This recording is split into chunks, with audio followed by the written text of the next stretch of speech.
తర్వాత భయపడ్డాడు.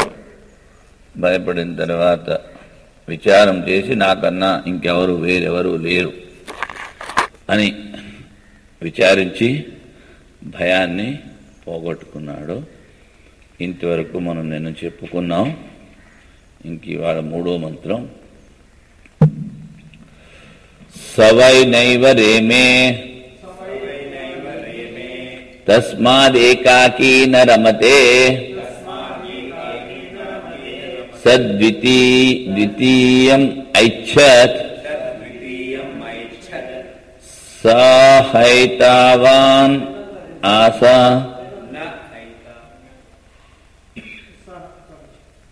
సహ ఏతావాన్ ఆసా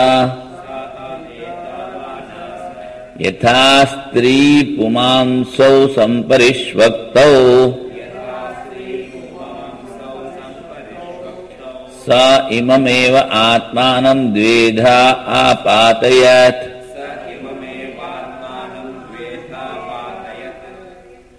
తతః పతిశ్చ పత్నీ చ అభవతాం. తస్మాత్ ఇదం అర్ధవృగళమివ స్వ ఇతి స్మ ఆహ. యాజ్ఞవల్క్యః తస్మాత్ అయం ఆకాశః స్త్రియా పూర్యతే. ఏవం తాం సమభవత్. తతో మనుష్యా అజాయంత.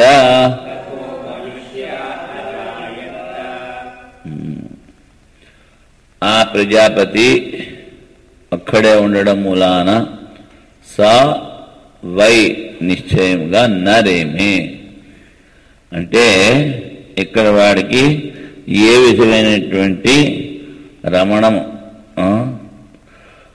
అనుభవము ఆనందము ఇలాంటివేమి వాడికి దొరకలేట. తస్మాత్ ఏకాకి నరమతే. అందుకని ఎవడైతే ఒక్కడే ఉంటాడో వాడు ఆనందాన్ని అనుభవించలేడు. ఇక్కడ రమతే అంటే రతిం నా అనుభవతి, ఆ విశేష సుఖాన్ని అనుభవించలేడు. సద్వితీయమైచ్ఛత్, ఆ ప్రజాపతి రెండో వాడిని కోరుకున్నాడు. సహ ఏతావానాస, సహ ఏతావాన్ ఆశ అంటే వాడు ఒక్కడే ఉన్నాడు కదా. స తస్య అరతే ద్వితీయం.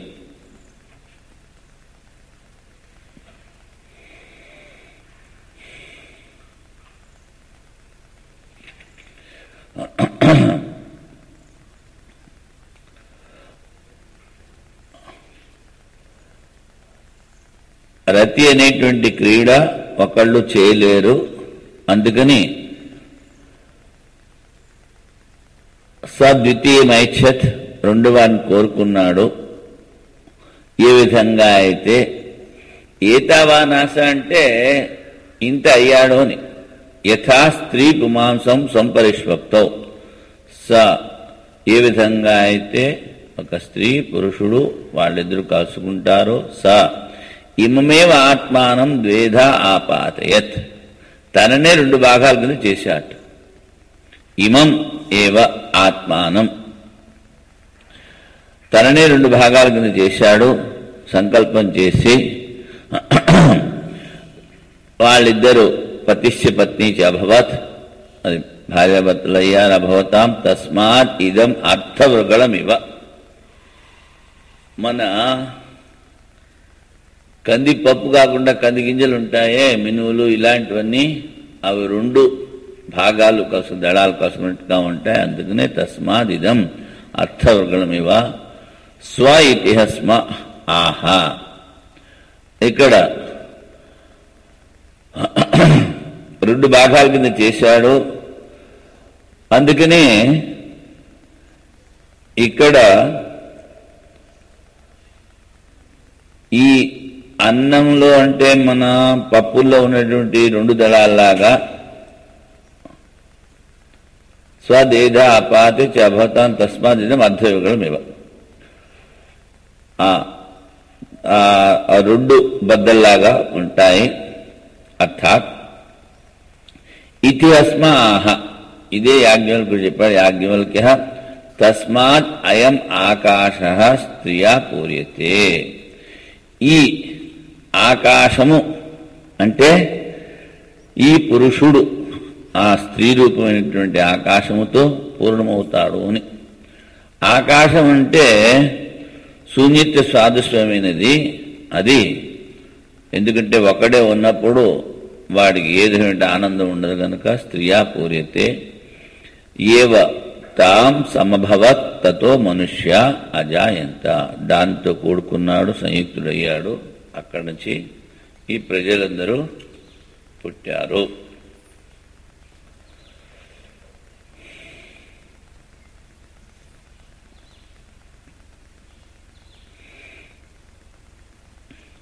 ఏ విధంగా అయితే పాలు పెరుగవుతాయో అదేవిధంగా ఆ విరాట్ పురుషుడు తననే రెండు భాగాల కింద చేసుకున్నాడు.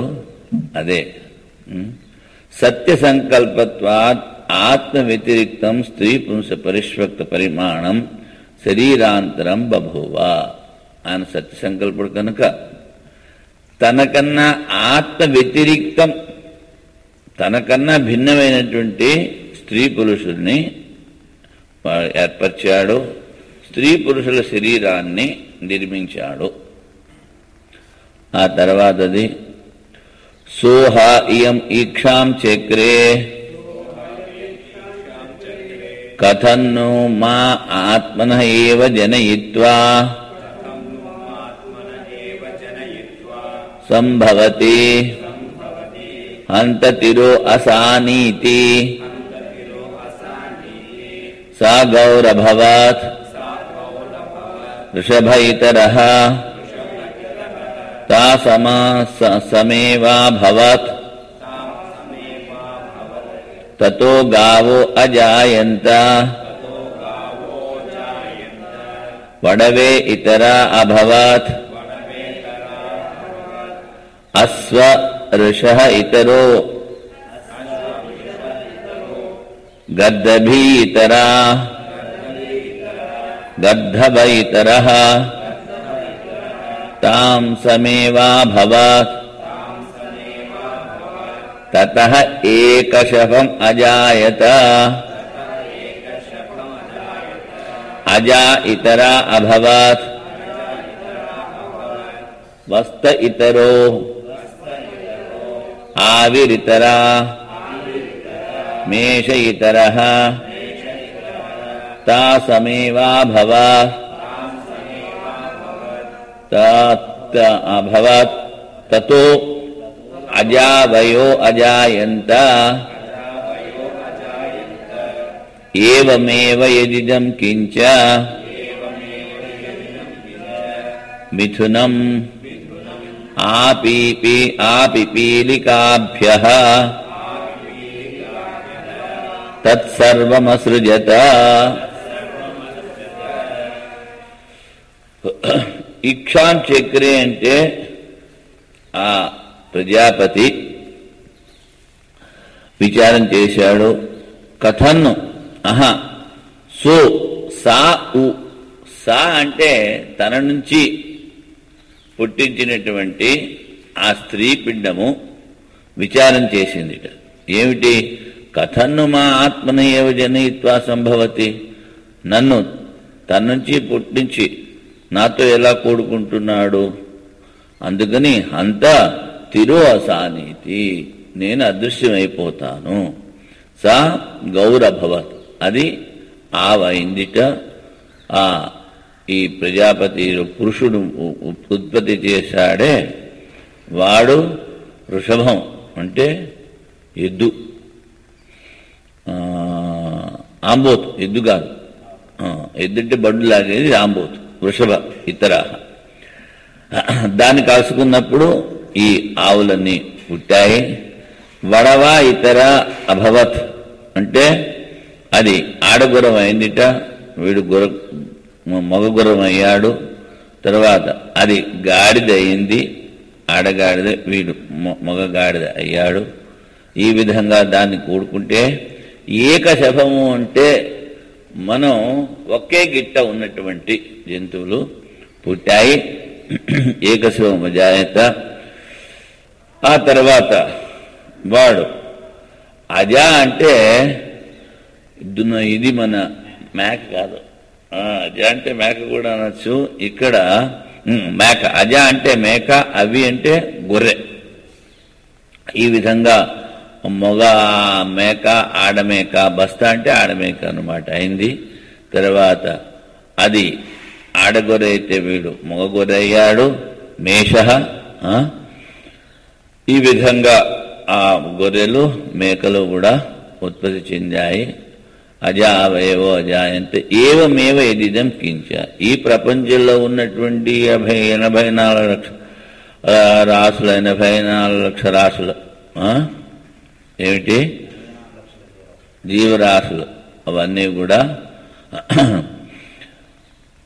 మిథునం అంటే స్త్రీ పురుషులు, ఆ పిపీలికాభ్య చీమల వరకు తత్సర్వం అసృజిత. ఇదంతా సృష్టి చేశాడు ఆ పరమాత్మ. సో అవేత్ అహం భావ సృష్టి అస్మి అహం హీదం సర్వం అసృక్షి ఇతి తథా సృష్టిరభవత్ సృష్ట్యాః అస్య ఏతస్యాం భవతి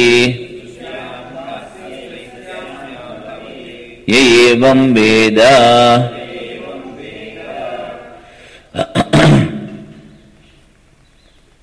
సో అవేత్ వాడు తెలుసుకున్నట్టు ఏమిటి, అహం భావ సృష్టి, నేనే ఈ సృష్టి రూపాన్ని, అయానస్మి అహం హి ఇదం సర్వం అసృక్షి, ఇదంతా నేనే సృష్టి చేశాను.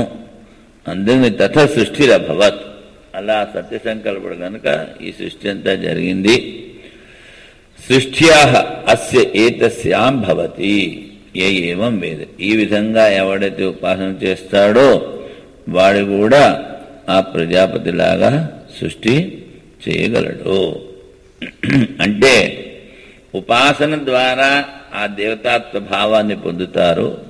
అందుకని ఈ జన్మలో ఉన్న ప్రజాపతిని ఎవడైతే ఉపాసన చేస్తాడో వచ్చే జన్మలో వాడు ప్రజాపతి అవుతాడు, వాడు ఇలాగే సృష్టి అది చేయగలడు. అథ ఇతి అభ్యమంతాత్ సముఖాచ్చ యోనేః హస్తాభ్యాం చ అగ్నిమసృజత తస్మాత్ ఏతద్ ఉభయం అలోమకం అంతరతో అలోమకాహి యోనిరంతరతః తదిదం ఆహుః అముం యజ ఇతి ఏకైకం దేవం ఏతస్య ఏవ సా విసృష్టిః ఏష ఉహేవ సర్వే దేవాః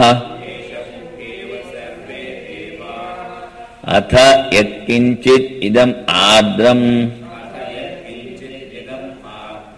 తద్రేతసో అసృజత తదు సోమ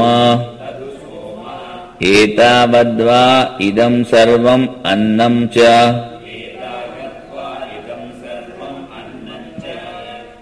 ఏవ అన్నాదశ్చ సోమ ఏవ అన్నం అగ్నిరన్నాదః శేషా బ్రహ్మణో అతిసృష్టిః యత్ శ్రేయసో దేవాన్ అసృజత అథయన్మత్యః సన్ అమృతాన సృజత తస్మాద్ అతిసృష్టిః అతిసృష్ట్యాః అస్య ఏతస్యాం భవతి య ఏవం వేద.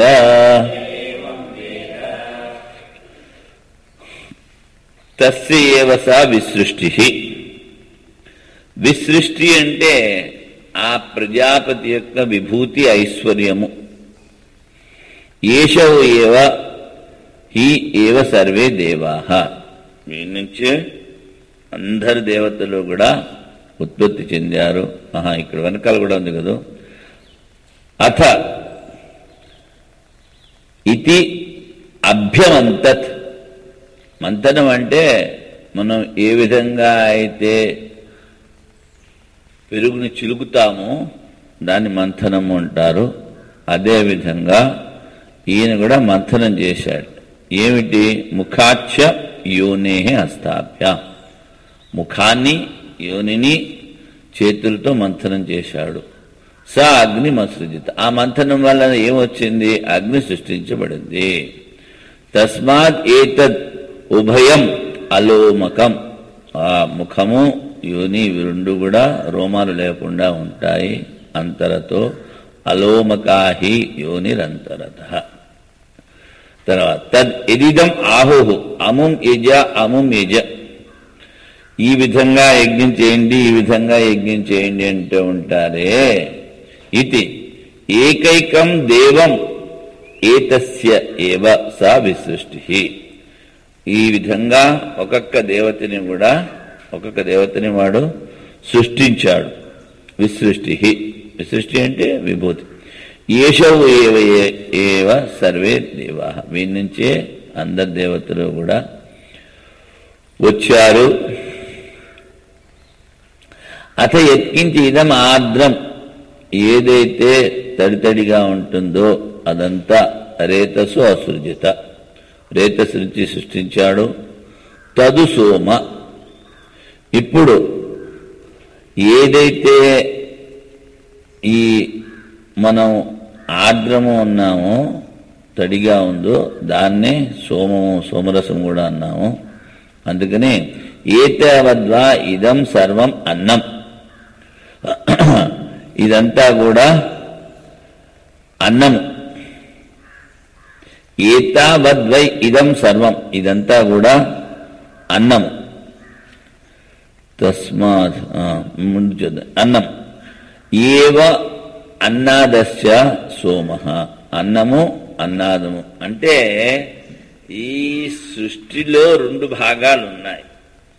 ఏమిటి? ఒకటి తినబడేది, ఒకటి తినేవాడు. అందుకని అన్నం అన్నాదన్నాడు. సోమ ఏవ అన్నం. ఈ సోమరసమే అన్నము. అగ్నిరన్నాద. అందుకనే మన వాళ్ళు అంటూ ఉంటారు దీప్తాగ్ని ఉన్నవాడు బాగా తింటాడు అని. ముందు అగ్నిని సృష్టించాడు. ఆ తర్వాత ఈ సోమం అంటే నేను అనుకోవడం చంద్రుడు అనుకుంటా. చంద్రుడి నుంచి చూద్దాం, భాష్యంలో చూద్దాం. సైష బ్రహ్మణో అతి సృష్టి. ఇదే ఆ బ్రహ్మ యొక్క సృష్టి. అతి సృష్టి అంటే విభూతి అని చెప్పచ్చు. యత్ శ్రేయసో దేవాన సృజత. ఆయన మంచికని ఐశ్వర్యానికని దేవతలందరినీ సృష్టించాడు. యన్మత్యః సన్ అమృతాన సృజత. ఈ దేవతలున్నారే మనుష్యులకి అపేక్షగా చూస్తే, మనుషులతో పోల్చి చూసినట్లయితే వాళ్ళు ఎక్కువ కాలం ఉంటారు. అందుకనే అమృతాన్ అసృజిత. ఆయన మరణ ధర్మం గలవాడు, విరాట్ స్వరూపుడు. అయినప్పటికీ ఆపేక్షిక అమరణ ధర్మము అంటే ఎక్కువ కాలం వాడు స్వర్గంలో ఉంటారు కనుక అమృతాన్ అసృజిత అన్నాడు. తస్మాత్ అతిసృష్టి. దీన్ని అతిసృష్టి అంటారు. అతిసృష్ట్యాః అస్య ఏతస్యాం భవతి ఏవం వేద. ఈ విధంగా ఎవడైతే ఉపాసన చేశాడో వాడు కూడా ఇలాంటి అతి సృష్టి చేయగలడు. ఇక్కడ సోమన్న పదం ఎక్కడిచ్చాడు?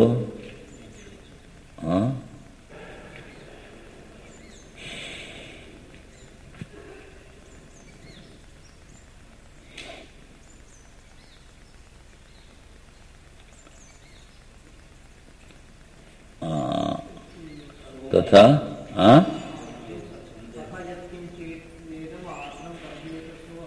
అదంతా వెనక్కిపోయింది, ఇంకా ముందుకు రావాలి.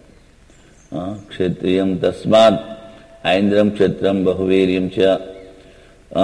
ఇది అగ్నిని సృష్టించిన తర్వాత తథా బలాశయాభ్యాం బహుభ్యాం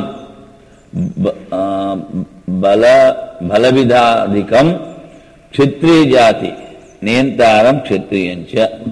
ముందు అగ్ని నుంచి బ్రాహ్మణ జాతిని, ఆ తర్వాత క్షత్రియ జాతిని. తస్మాత్ ఐంద్రియం క్షాత్రం బహువీర్యం చేతి శృతో స్మృతో. ఇది ఇంద్రుని సంబంధించినటువంటిది. ఈ క్షత్రము అంటే క్షత్రియ జాతి చాలా వీర్యవంతులను సృష్టించాడు. తతో ఊరుత ఈహాస్యాద్ వస్వాది లక్షణం. ఆ ఊరువుల నుంచి వస్వాది దేవతలను సృష్టించాడు, వాళ్ళ నుంచి వైశ్యులను సృష్టించాడు. తస్మాత్ కృష్యాది పరో వస్వాది దేవత్యస్య వైశ్య, వాళ్ళకి ముఖ్యంగా వ్యవసాయము వ్యాపారము. తథా భూషణం, భూషణం అంటే పృథివీ దేవత, ఆ పృథివీ దేవతను సృష్టించాడు. పృథివీ దేవత నుంచి శుద్ధుల్ని సృష్టించాడు, పరిచరణం చేస్తూ ఉంటారు. తత్ర క్షత్రాది దేవతా సర్గాపి అనుక్తం వక్షమాణం అపి ఉక్తవత్ ఉపసంహరతి. ఇంకా ఏవేవైతే చెప్పలేదో అవి కూడా ఇక్కడ మనం ఉపలక్షణంగా తీసుకోవాలి. సృష్టి సాకల్యాను కీర్త్యై అంటే సంపూర్ణమైన సృష్టి చేశాడని.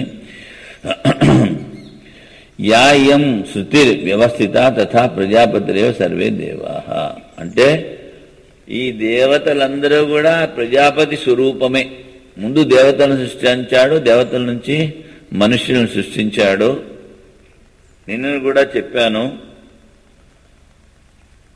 బ్రహ్మసూత్రాల్లో వాడు అడుగుతాడు, కార్యం విషయం అంటే సృష్టి విషయంలో అనేక తేడాలు కనిపిస్తున్నాయి మీ శృతుల్లో అని చెప్తే, బాబు మా తాత్పర్యము, మా యొక్క ముఖ్య ఉద్దేశ్యము ఈ మిథ్య అయిన సృష్టిని వర్ణించడం కాదు. దీనికి కారణమైనటువంటి ఆ పరమాత్మతో ఏకత్వాన్ని వర్ణించడమే ఈ శృతుల తాత్పర్యము. అందుకని ఏది తాత్పర్యరహితమో, దేనికి అర్థము లేదో దాని గురించి ఎలాగైనా చెప్పచ్చు. అందుకనే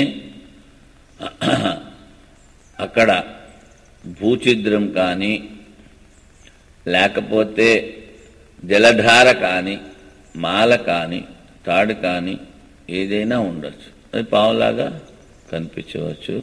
అందుకని ఇక్కడ ఉన్నది ఒకటి కారణము, కార్యము ఏ విధంగా అయినా కనిపించచ్చు. కార్యమును గురించి చెప్పడంలో శృతుల తాత్పర్యం లేదు. ప్రపంచం ఉంది, నీకు తెలుస్తోంది, నువ్వు దాంట్లోనే ఉన్నావు, దాని గురించి ఇంకేంటి చెప్పేది? నువ్వు ఏది తెలుసుకున్నావో, ఏది ఉందో దాని గురించి ఈ శాస్త్రాలు చెప్తే దీంట్లో అపూర్వత ఏముంది? అపూర్వత ఏమి అందులో లేదు. అందుకని ఇక్కడ కారణం చెప్పడంలో తాత్పర్యం కనుక ఏమిటి ఇలాగ సృష్టి చెప్పారు అనుకోక్కర్లేదు. ఈ కార్యంలో తాత్పర్యము లేదు.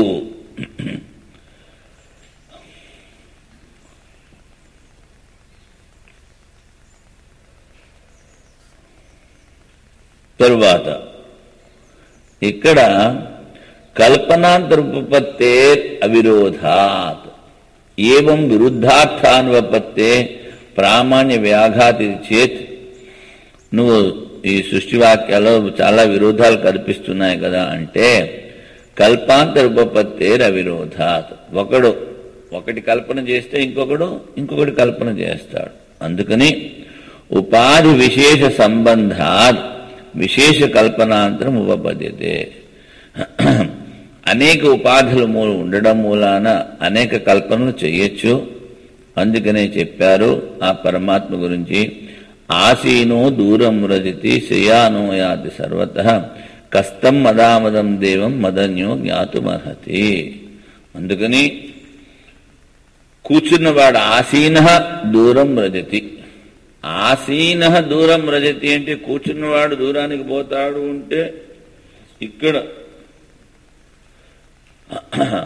మనసు అని చెప్పచ్చు, లేకపోతే ఇక్కడ ఉన్నట్టుగా కనిపిస్తున్న చైతన్యము అన్ని చోట్ల ఉంటుంది. దూరం వ్రజతి. శయానో యాతి సర్వత. పడుకుని నిద్రపోతూ ఉంటాడు, అన్ని చోట్ల తిరిగి వస్తూ ఉంటాడు. కస్తం మదామదం దేవం మదన్యో జ్ఞాతుమర్హసి. మదం అమదం అంటే ఆనందం ఉన్నది ఆనందం లేనటువంటి ఆ నాకన్నా ఎవరు తం కహ దేవం మదన్యో జ్ఞాతుమర్హతి అని యమధర్మరాజు చెప్తున్నాడు. అటువంటి విరుద్ధ ధర్మాలు ఉన్నటువంటి ఆ పరమాత్మని ఎవరు తెలుసుకోగలరు అని. అందుకని ఇక్కడ తాత్పర్యం దేంట్లో ఉందో చూసుకోవాలి. షడ్విధులింగ తాత్పర్యాలను ముందు చెప్పుకున్నాం మనం. ఉపక్రమము, ఉపసంహారం,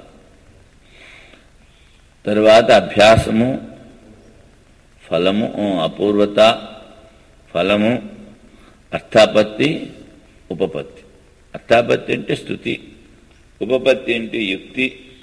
ఉపక్రమ ఉపసంహారాలు ఒకటై ఉండాలి. అందుకని ఈ షడ్విధులింగ తాత్పర్యాలతో మనము నియమబద్ధము చేసి ఈ శృతులను చూసినప్పుడు వాటి యొక్క తాత్పర్యము ఆత్మ బ్రహ్మల ఏకత్వాన్ని చెప్పడమే కానీ ఈ సృష్టి గురించి కానీ మిగిలిన వాటి గురించి కానీ కాదు. ఇప్పుడు తద్ధైదం తర్హి వ్యాకృతమాసీత్ అవ్యాకృతమాసీత్ తన్నామ రూపాభ్యామేవ వ్యాక్రియత అసౌ నామ అయం ఇదం రూపః ఇతి తదిదమపి ఏతర్హి నామ రూపాభ్యామేవ వ్యాక్రియత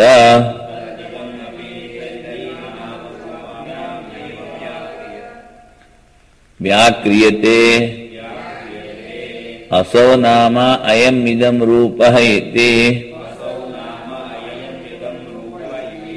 స ఏవ ఇహ ప్రవిష్టః ఇహ స ఏష ఇహ ప్రవిష్టః ఆనకాగ్రేభ్యో యథాక్షరః క్షరధానే అవహితః స్యాద్ విశ్వంభరో వా విశ్వంభరకులాయే తం న పశ్యంతి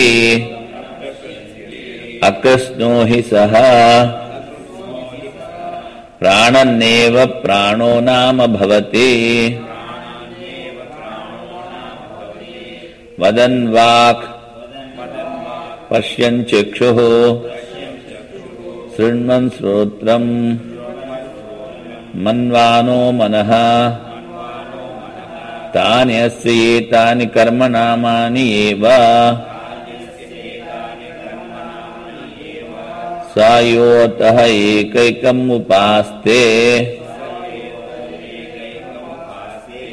న స వేద అకృష్ణో హి ఏషః అతః ఏకైకేన భవతి ఆత్మా ఇత్యేవ ఉపాసీత అత్ర హి ఏతే సర్వే ఏకం భవంతి తదేతత్పదనీయం అస్య సర్వస్య యదయమాత్మా అనేన హి ఏతత్ సర్వం వేద యథా వై పదేన అనువిందేత్ ఏవం కీర్తిం శ్లోకం విందతే య ఏవం వేద.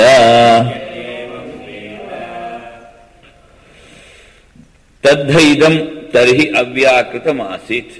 సృష్టికి ముందు ఈ నామరూప కర్మలని ఆయన ఉద్భవించలేదు, ప్రకటన చేయలేదు, సృష్టి చేయలేదు కనుక నామరూపాలు లేనిటువంటి బీజావస్థను అవ్యాకృతం అన్నారు. అవ్యాకృతం నామరూపాభ్యామే వ్యాక్రియత అంటే నామరూపాలని ప్రకటన చేశాడు, వ్యక్తీకరించాడు, అవి సృష్టించాడు. వ్యాక్రియత. అసౌ నామ అయం ఇదం రూపహేతి. ప్రతి వస్తువుకి నిశ్చయమైనటువంటి పేరు, నిశ్చయమైనటువంటి రూపము ఉంది. తదిదమపి ఏతర్హి నామరూపాభ్యామే వ్యాక్రియత. అంటే సుషుప్తౌ ప్రసుప్తం తద్ అవ్యాకృత వస్తు. ఆ సుషుప్తిలో ఉన్నటువంటి మనిషి కూడా అవ్యాక్త స్వరూపంలో ఉన్నప్పటికీను మళ్ళీ బయటకు వచ్చినప్పుడు తద్ ఇదం అపి ఏతర్హి నామరూపాభ్యామే వ్యాకృత.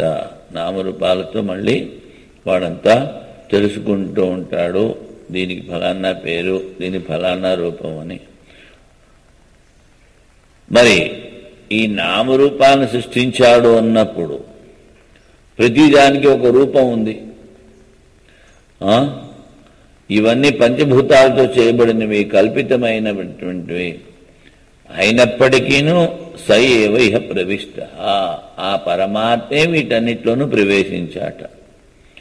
ఎలాగా అంటే ఆ పురుషుడిని సృష్టించి ఆ నఖాగ్రేభ్య, ఆ తల మీద వెంట్రుకల నుంచి కాళ్ళ మీద గోళ్ళ వరకు కూడా యథా. క్షుర అంటే మంగళకత్తి. ఆ మంగళకత్తి పెట్టడానికి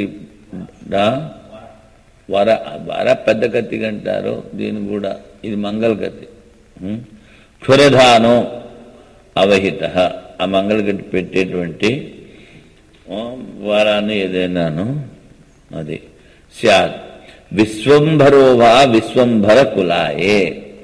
విశ్వంభరతి ఇది విశ్వంభర అంటే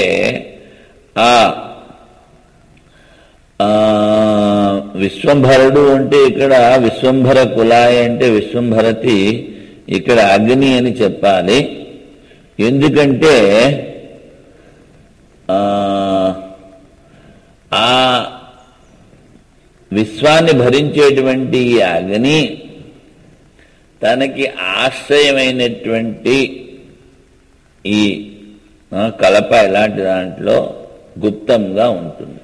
అందుకని విశ్వంభరోవా విశ్వంభర కులాయే తన్న పశ్యంతి.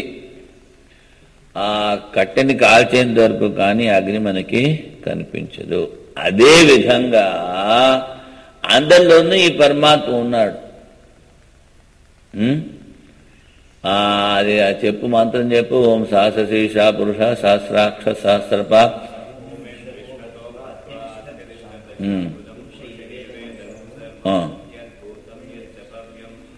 ఉతామృతత్వశేషాన తిరోహతి.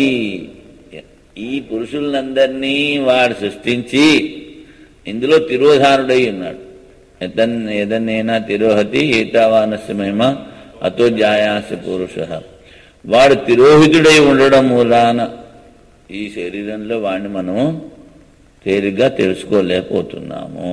అందుకని తన్న పశ్యంతి ఉన్నప్పటికీ వాడే ఇందులో ప్రవేశించాడు. ఆ పరమాత్మ వాడే ఇందులో ప్రవేశించాడు అంటే ఇల్లు కట్టుకుని ఇంటిలో యజమాని ప్రవేశించినట్టు కాదు, ఉన్నది ఒకటే పరమాత్మ. మరి ఎలా ప్రవేశించాడని చెప్తున్నా అంటే అజ్ఞాన దృష్టిలో కల్పితమైన ఉపాధి ఉంది కనుక ఆ ఉపాధిలో ప్రవేశించాడు అని చెప్పాలి. ఇప్పుడు కుండ చేసే ముందు ఆకాశం ఉందా కుండలో, లేకపోతే కుండ చేసిన తర్వాత ఆకాశం కుండలో ప్రవేశించిందా? ఆకాశం మొదటి నుంచి ఉండనే ఉంది, ఆ కుండ ఏర్పడుతుంది. కుండను సృష్టించిన తర్వాత కుండాకాశము ఉంటాం, ఘటాకాశము ఉంటాం. అదేవిధంగా ఇక్కడ మరి ప్రవిష్ఠ అని ఎందుకు చెప్పారు అంటే ఈ ప్రపంచమంతా కల్పితము, ఈ ఉపాధులన్నీ కల్పితము. అజ్ఞానికి ఈ శరీరంలో ఉన్నది కూడా ఆ పరమాత్మని తెలియజెప్పడానికి కల్పన చేసి చెప్పారు. కానీ ఇల్లు కట్టుకుని ఇంట్లో యజమాని ప్రవేశించినట్టుగా ఆ పరమాత్మ ప్రవేశం. ఎందుకంటే ఆయన సర్వవ్యాపకుడు. ఆ సర్వవ్యాపుడు ఎక్కడి నుంచి ఎక్కడ పోతాడు? అకృష్ణో హి సహా. ఎవడైతే తెలుసుకోలేదో వాడు అపరిపూర్ణుడు, అకృష్ణ. ఎందుకంటే ఆ తనలో ఉన్నటువంటి తమ్న పశ్యంతి, పశ్యన్వైన పశ్యంతి అని కూడా ఇంకో చోట చెప్పారు. చూస్తున్నప్పుడే చూడండి, ప్రాణన్నేవ ప్రాణో నామ. వానికి కర్మలు చేస్తున్న ఈ ఇంద్రియాల ద్వారా వానికి ఆ పరమాత్మకి కర్మనామాలు ఉన్నాయి. ఒక్కడే మనిషి, ఆ మనిషి వంట చేస్తుంటే వంటవాడు అంటాం, వాడే పాఠాలు చేస్తుంటే పాఠకుడు ఉంటాం, పాఠయతి అంటాం. ఉద్యోగం చేస్తే ఉద్యోగం చేస్తున్నాడు అంటాం. వాడినే భార్య భర్త అంటుంది, పిల్లవాడు తండ్రి అంటాడు, తండ్రి కొడుకు అంటాడు, మామగారు అల్లుడు అంటాడు. ఉన్నది ఒకటే, కర్మనామములు ఒకదానికే. అదేవిధంగా ప్రాణన్నేవ ప్రాణో నామ భవతి. ఈ ప్రాణన క్రియ జరుగుతున్నప్పుడు వాడిని ప్రాణము ఉంటాము. వదన్ వాక్, మాట్లాడేటప్పుడు వాడిని వాక్ అంటాము. వింటున్నప్పుడు చెవులంటాము, మననం చేస్తున్నప్పుడు మనసు అంటాము. ఏతాని కర్మనామాని ఏవా, ఇవన్నీ కర్మ ద్వారా వచ్చిన పేర్లు ఆ పరమాత్మకి. సా యోత ఏకైకం ఉపాస్తే నస వేద. ఈ కర్మనామాలు చెప్పాము, వీటిల్లో ఒక్కొక్క దాన్ని కనుక ఉపాసన చేసినట్లయితే వాడు తెలుసుకోలేడు, అసంపూర్ణుడు. అందుకని ఏకైకేన భవతి, ఒక్కొక్క దాని ద్వారానే వాడు ఉండగలడు, దాని గురించి తెలుసుకోగలడు. ఆత్మ ఇత్యేవ ఉపాసిత. అందుకని వ్యాపకమైనటువంటి దీనినే ఇక్కడ విద్యాసూత్రము అన్నారు. ఈ ఆత్మ ఇత్యేవ ఉపాసిత అన్నది ఏమిటి? విద్యాసూత్రము. అత్ర హి ఏతే సర్వం ఏకం భవతి. ఆత్మలోనే అన్ని ఒకటవుతాయి. తద్ ఏతత్ పదనీయం, దీనినే తెలుసుకోవాలి. ఈ పదనీయం అంటే ఇప్పుడు మామూలుగా గ్రామాల్లో ఆవులుంటాయి కదా, ఒక యజమానికి 10 ఆవులు ఉన్నాయి అన్నమాట. ఒక ఆవు కనుక పోయిందంటే వాడేం చేస్తాడు? ఎలాగ పోయింది అన్నది ఆ ఆవు గిట్టల గుత్తులతో పోయి దాన్ని పట్టుకుంటాడు. దాన్ని పదనీయం అంటారు. అదే విధంగా ఇక్కడ పదనీయం ఏమిటి? అందరిలో ఉన్న ఆత్మని అనుభవించడం, తెలుసుకోవడం. అందుకని ఏతత్ పదనీయం ఏత ఆత్మ ఇత్య ఉపాసిత సర్వం ఏకం భవతి, సర్వే ఏకం భవతి అన్నాడు కదా. ఇదంతా దానిలోనే ఒకటవుతుంది. అదే తెలుసుకోవాలి. ఎలాగా అంటే ఆవుని, పోయిన ఆవుని పట్టుకొచ్చుకున్నట్టు, తెచ్చుకున్నట్టు.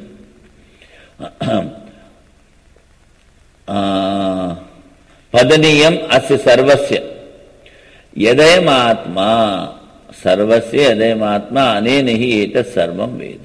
ఇది యద్ అయం ఆత్మ సర్వస్య అన్నిటికీ ఇది అంతరంలో ఉన్నటువంటి ఆంతరంలో ఉన్న ఆత్మ అనేనహి ఏతత్ సర్వం వేద. దీని ద్వారానే అన్ని తెలుసుకోగలం. యథాహ వై పదేన అనువిందేత్. పదేన అనువిందేదంటే ఏ విధంగా అయితే ఆవు గుర్తులను చూసి ఆవును పట్టుకుంటామో, అనువిందేత్ ఏవం కీర్తిం శ్లోకం విందతే ఏవం వేద. అదే ప్రకారము ఆ పరమాత్మను తెలుసుకున్నట్లయితే వాడు ఆ పరమాత్మతో కీర్తి శ్లోకము అంటే ఏకత్వాన్ని పొందుతాడు.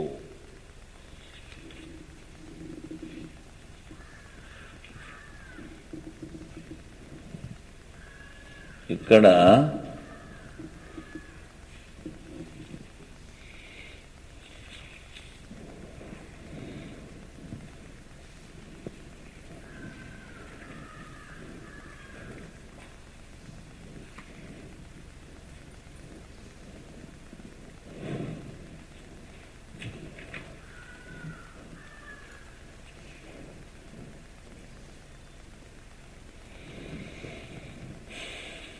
ఇది ఎక్కడ మొదలుపెట్టాడు? ఆత్మ ఇత్య ఉపాసీత.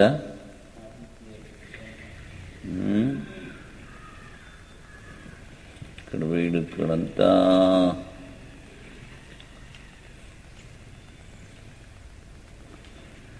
దివ్యమూర్త పురుష నా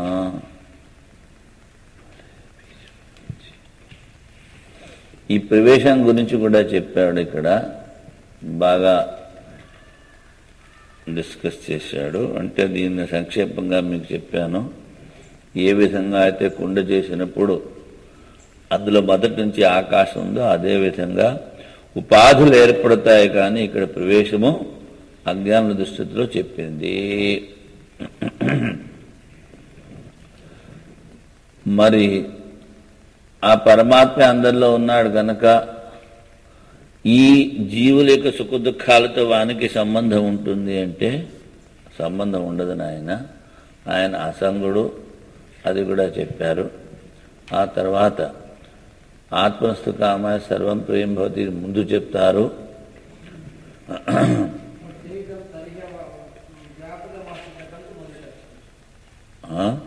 లేదు ఆత్మ ఇత్య ఉపాసిత అన్నది ఎక్కడ మొదలు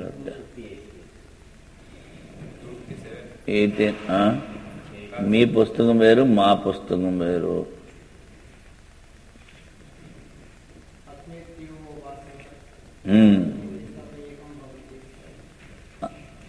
దాని వ్యాఖ్యానం భాష్యంలో ఎక్కడ మొదలుపెట్టారు? ఆత్మను పెరుగు సంఖ్య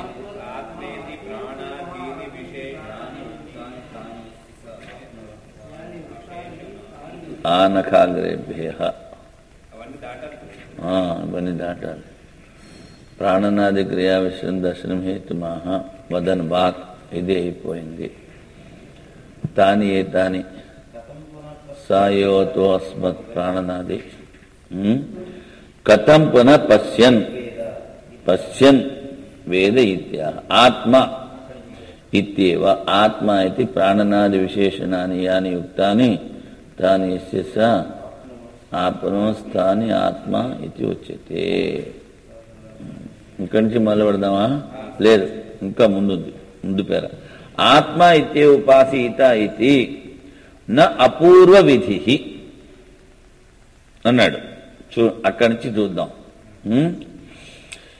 ఇప్పుడు ఈ ఆత్మనే ఉపాసన చెయ్యాలి అని చెప్పాడు కదా అన్నప్పుడు ఇది కర్మకాండలో వచ్చినటువంటి అపూర్వ విధి కాదు.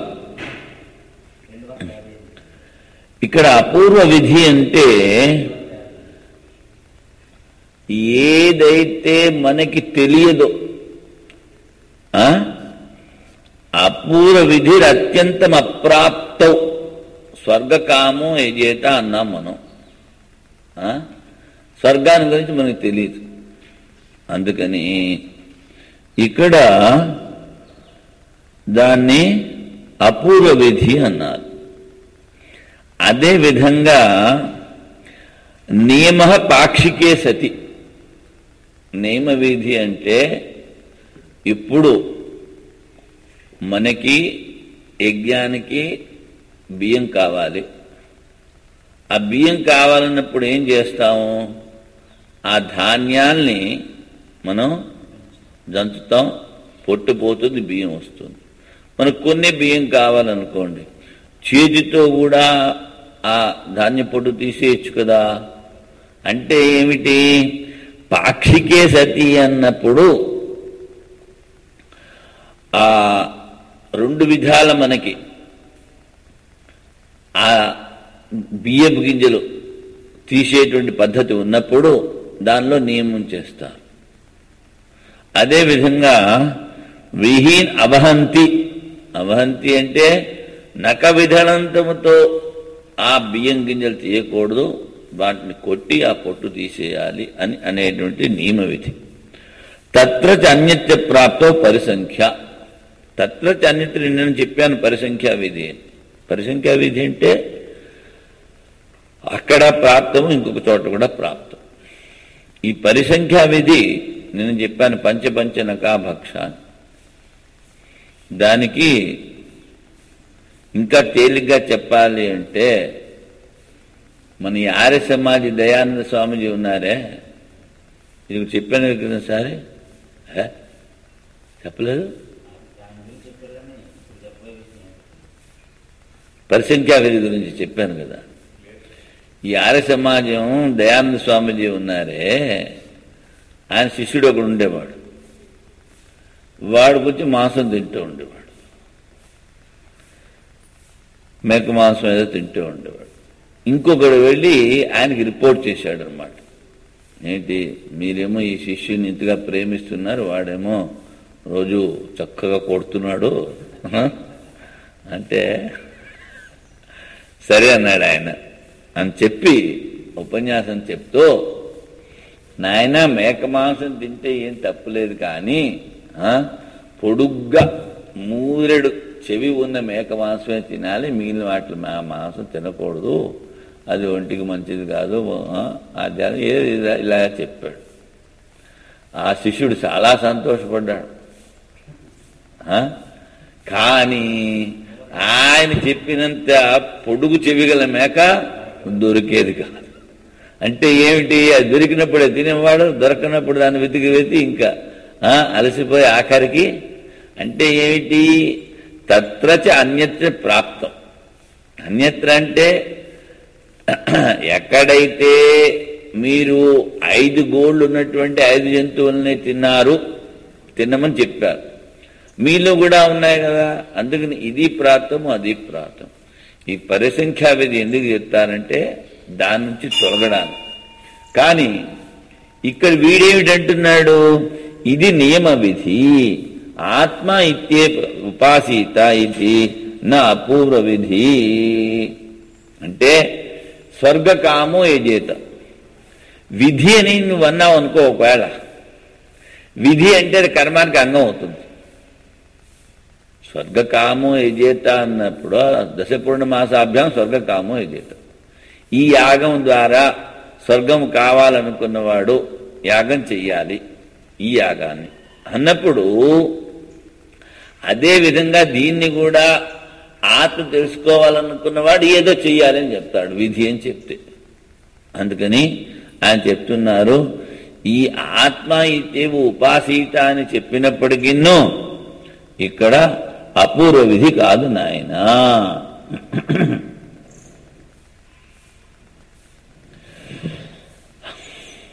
పక్షే ప్రాప్తత్వాత్ అన్నాడు.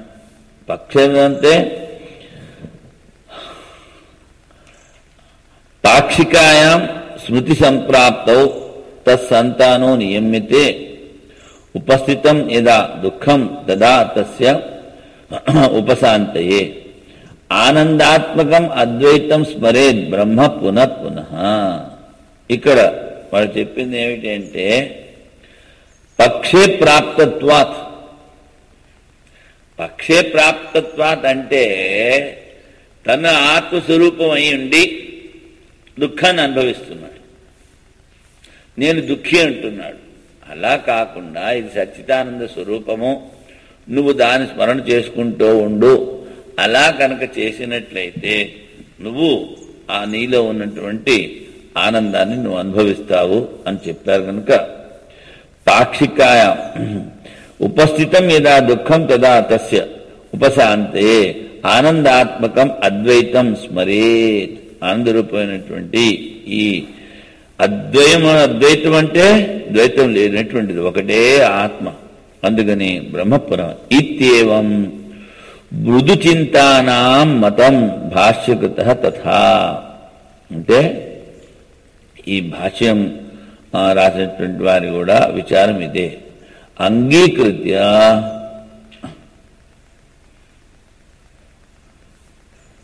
అద్యైవ మృతిరాయాంతు కల్పాంత నీచేనవా ఇత్యాది ధీర చింతానాం నిత్యప్రాప్తి ఉచ్యతే. ఇది నిత్యప్రాప్తము ఈ ఆత్మ.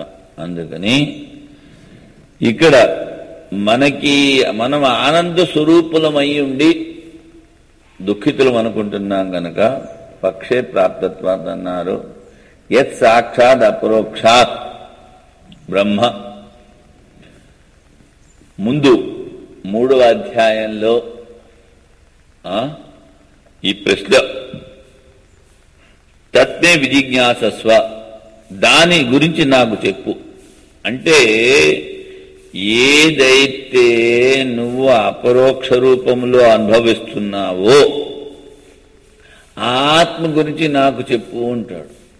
ప్రశ్న వేసేవాడు. ఆ యాజ్ఞవల్కుడు నేను చెప్పామే, ఆ యాజ్ఞవల్కుడికి ఆవులు తీసుకుపోతుంటే ఒకటి తర్వాత ఒకటి ప్రశ్న వేస్తూ ఉంటాడు. అందులో ఇద్దరు ఒకటేలాగా ప్రశ్న వేస్తారు.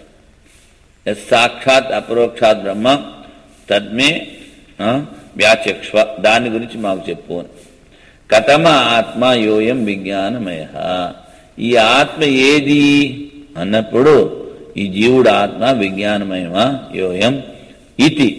ఏవం ఆది ఆత్మ ప్రతిపాదన పరాభిః శృతిభిః ఆత్మ విషయం విజ్ఞానం ఉత్పాదితం. ఇలాంటి శృతుల ద్వారా ఇక్కడ ఆత్మ గురించి చెప్పారు, దాని యొక్క జ్ఞానాన్ని చెప్పారన్నమాట. విజ్ఞానం అంటే ఇక్కడ యోయం విజ్ఞానమయ అన్నప్పుడు ఇది విజ్ఞానం అంటే ధీహి తత్ప్రాయ తద్భిన్న ఇది భావ. అంటే అది బుద్ధి రూపంలో ఉన్నప్పటికీ బుద్ధికి సాక్షి,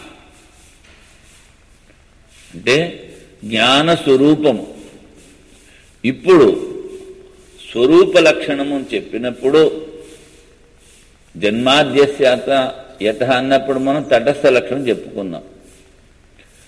ఇక్కడ స్వరూప లక్షణం సత్యం జ్ఞానం అనంతం బ్రహ్మ.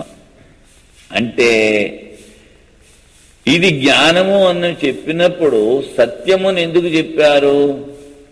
అది ఉంది, లేదని కాదు. అది అలీక వస్తువు కాదు. వంధ్యాపుత్రుని లాగా ఆకాశ కుసుమం లాగా అది లేని వస్తువు కాదు. సరే, వస్తువు ఉంది అన్నా. వస్తువు ఉంది అంటే ఇది కూడా వస్తువు ఉంది కదా, జడ వస్తువు. అలాగది జడ వస్తువా అంటే అలా కాదు, అది చైతన్యం, చైతన్య వస్తువు. అందుకనే దాన్ని జ్ఞానము అన్నాం. ఏదైతే చైతన్య వస్తువో మరి ఆవు గుర్రము ఎద్దు ఇలాంటివన్నీ ఉన్నప్పటికీ అవి దుఃఖాన్ని ఎక్కువ అనుభవిస్తూ ఉంటాయి.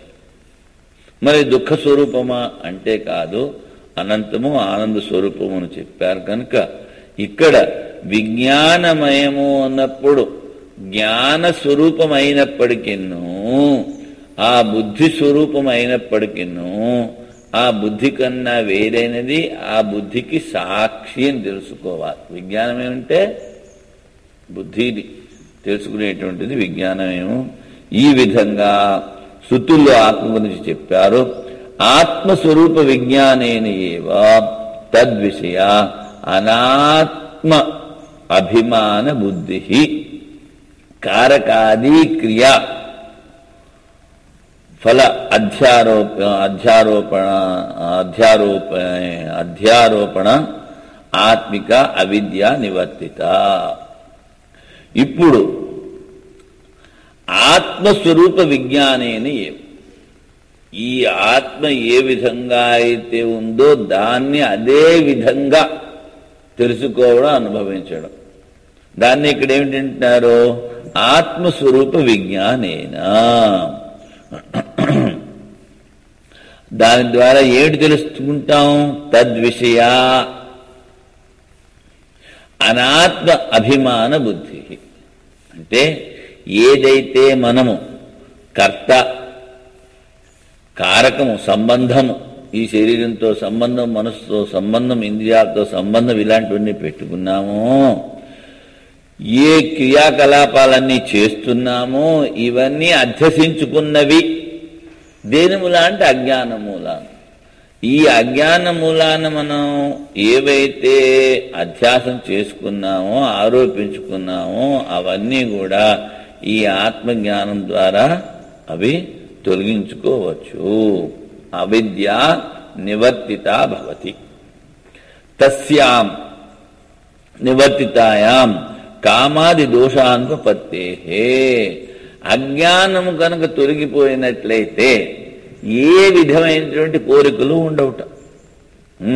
కామాది దోషం అంటే ఈ ఇచ్ఛ అన్నది ముందు నీలో కర్తృత్వం ఉంటే ఇచ్ఛ వస్తుంది. నీలో కర్తృత్వమే లేనప్పుడు ఇచ్ఛ ఎక్కడి నుంచి వస్తుంది?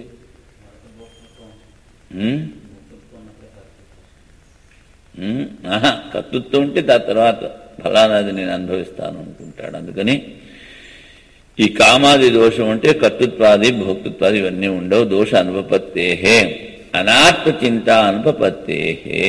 అజ్ఞానం తొలగినప్పుడు అనాత్మ చింతన వాడు చెయ్యడు. అనాత్మ చింతన చేస్తున్నాము అంటే ఇంకా మనలో అజ్ఞానం ఉన్నట్లే లెక్క. పారిశేష్యాద్ ఆత్మచింత ఏవ.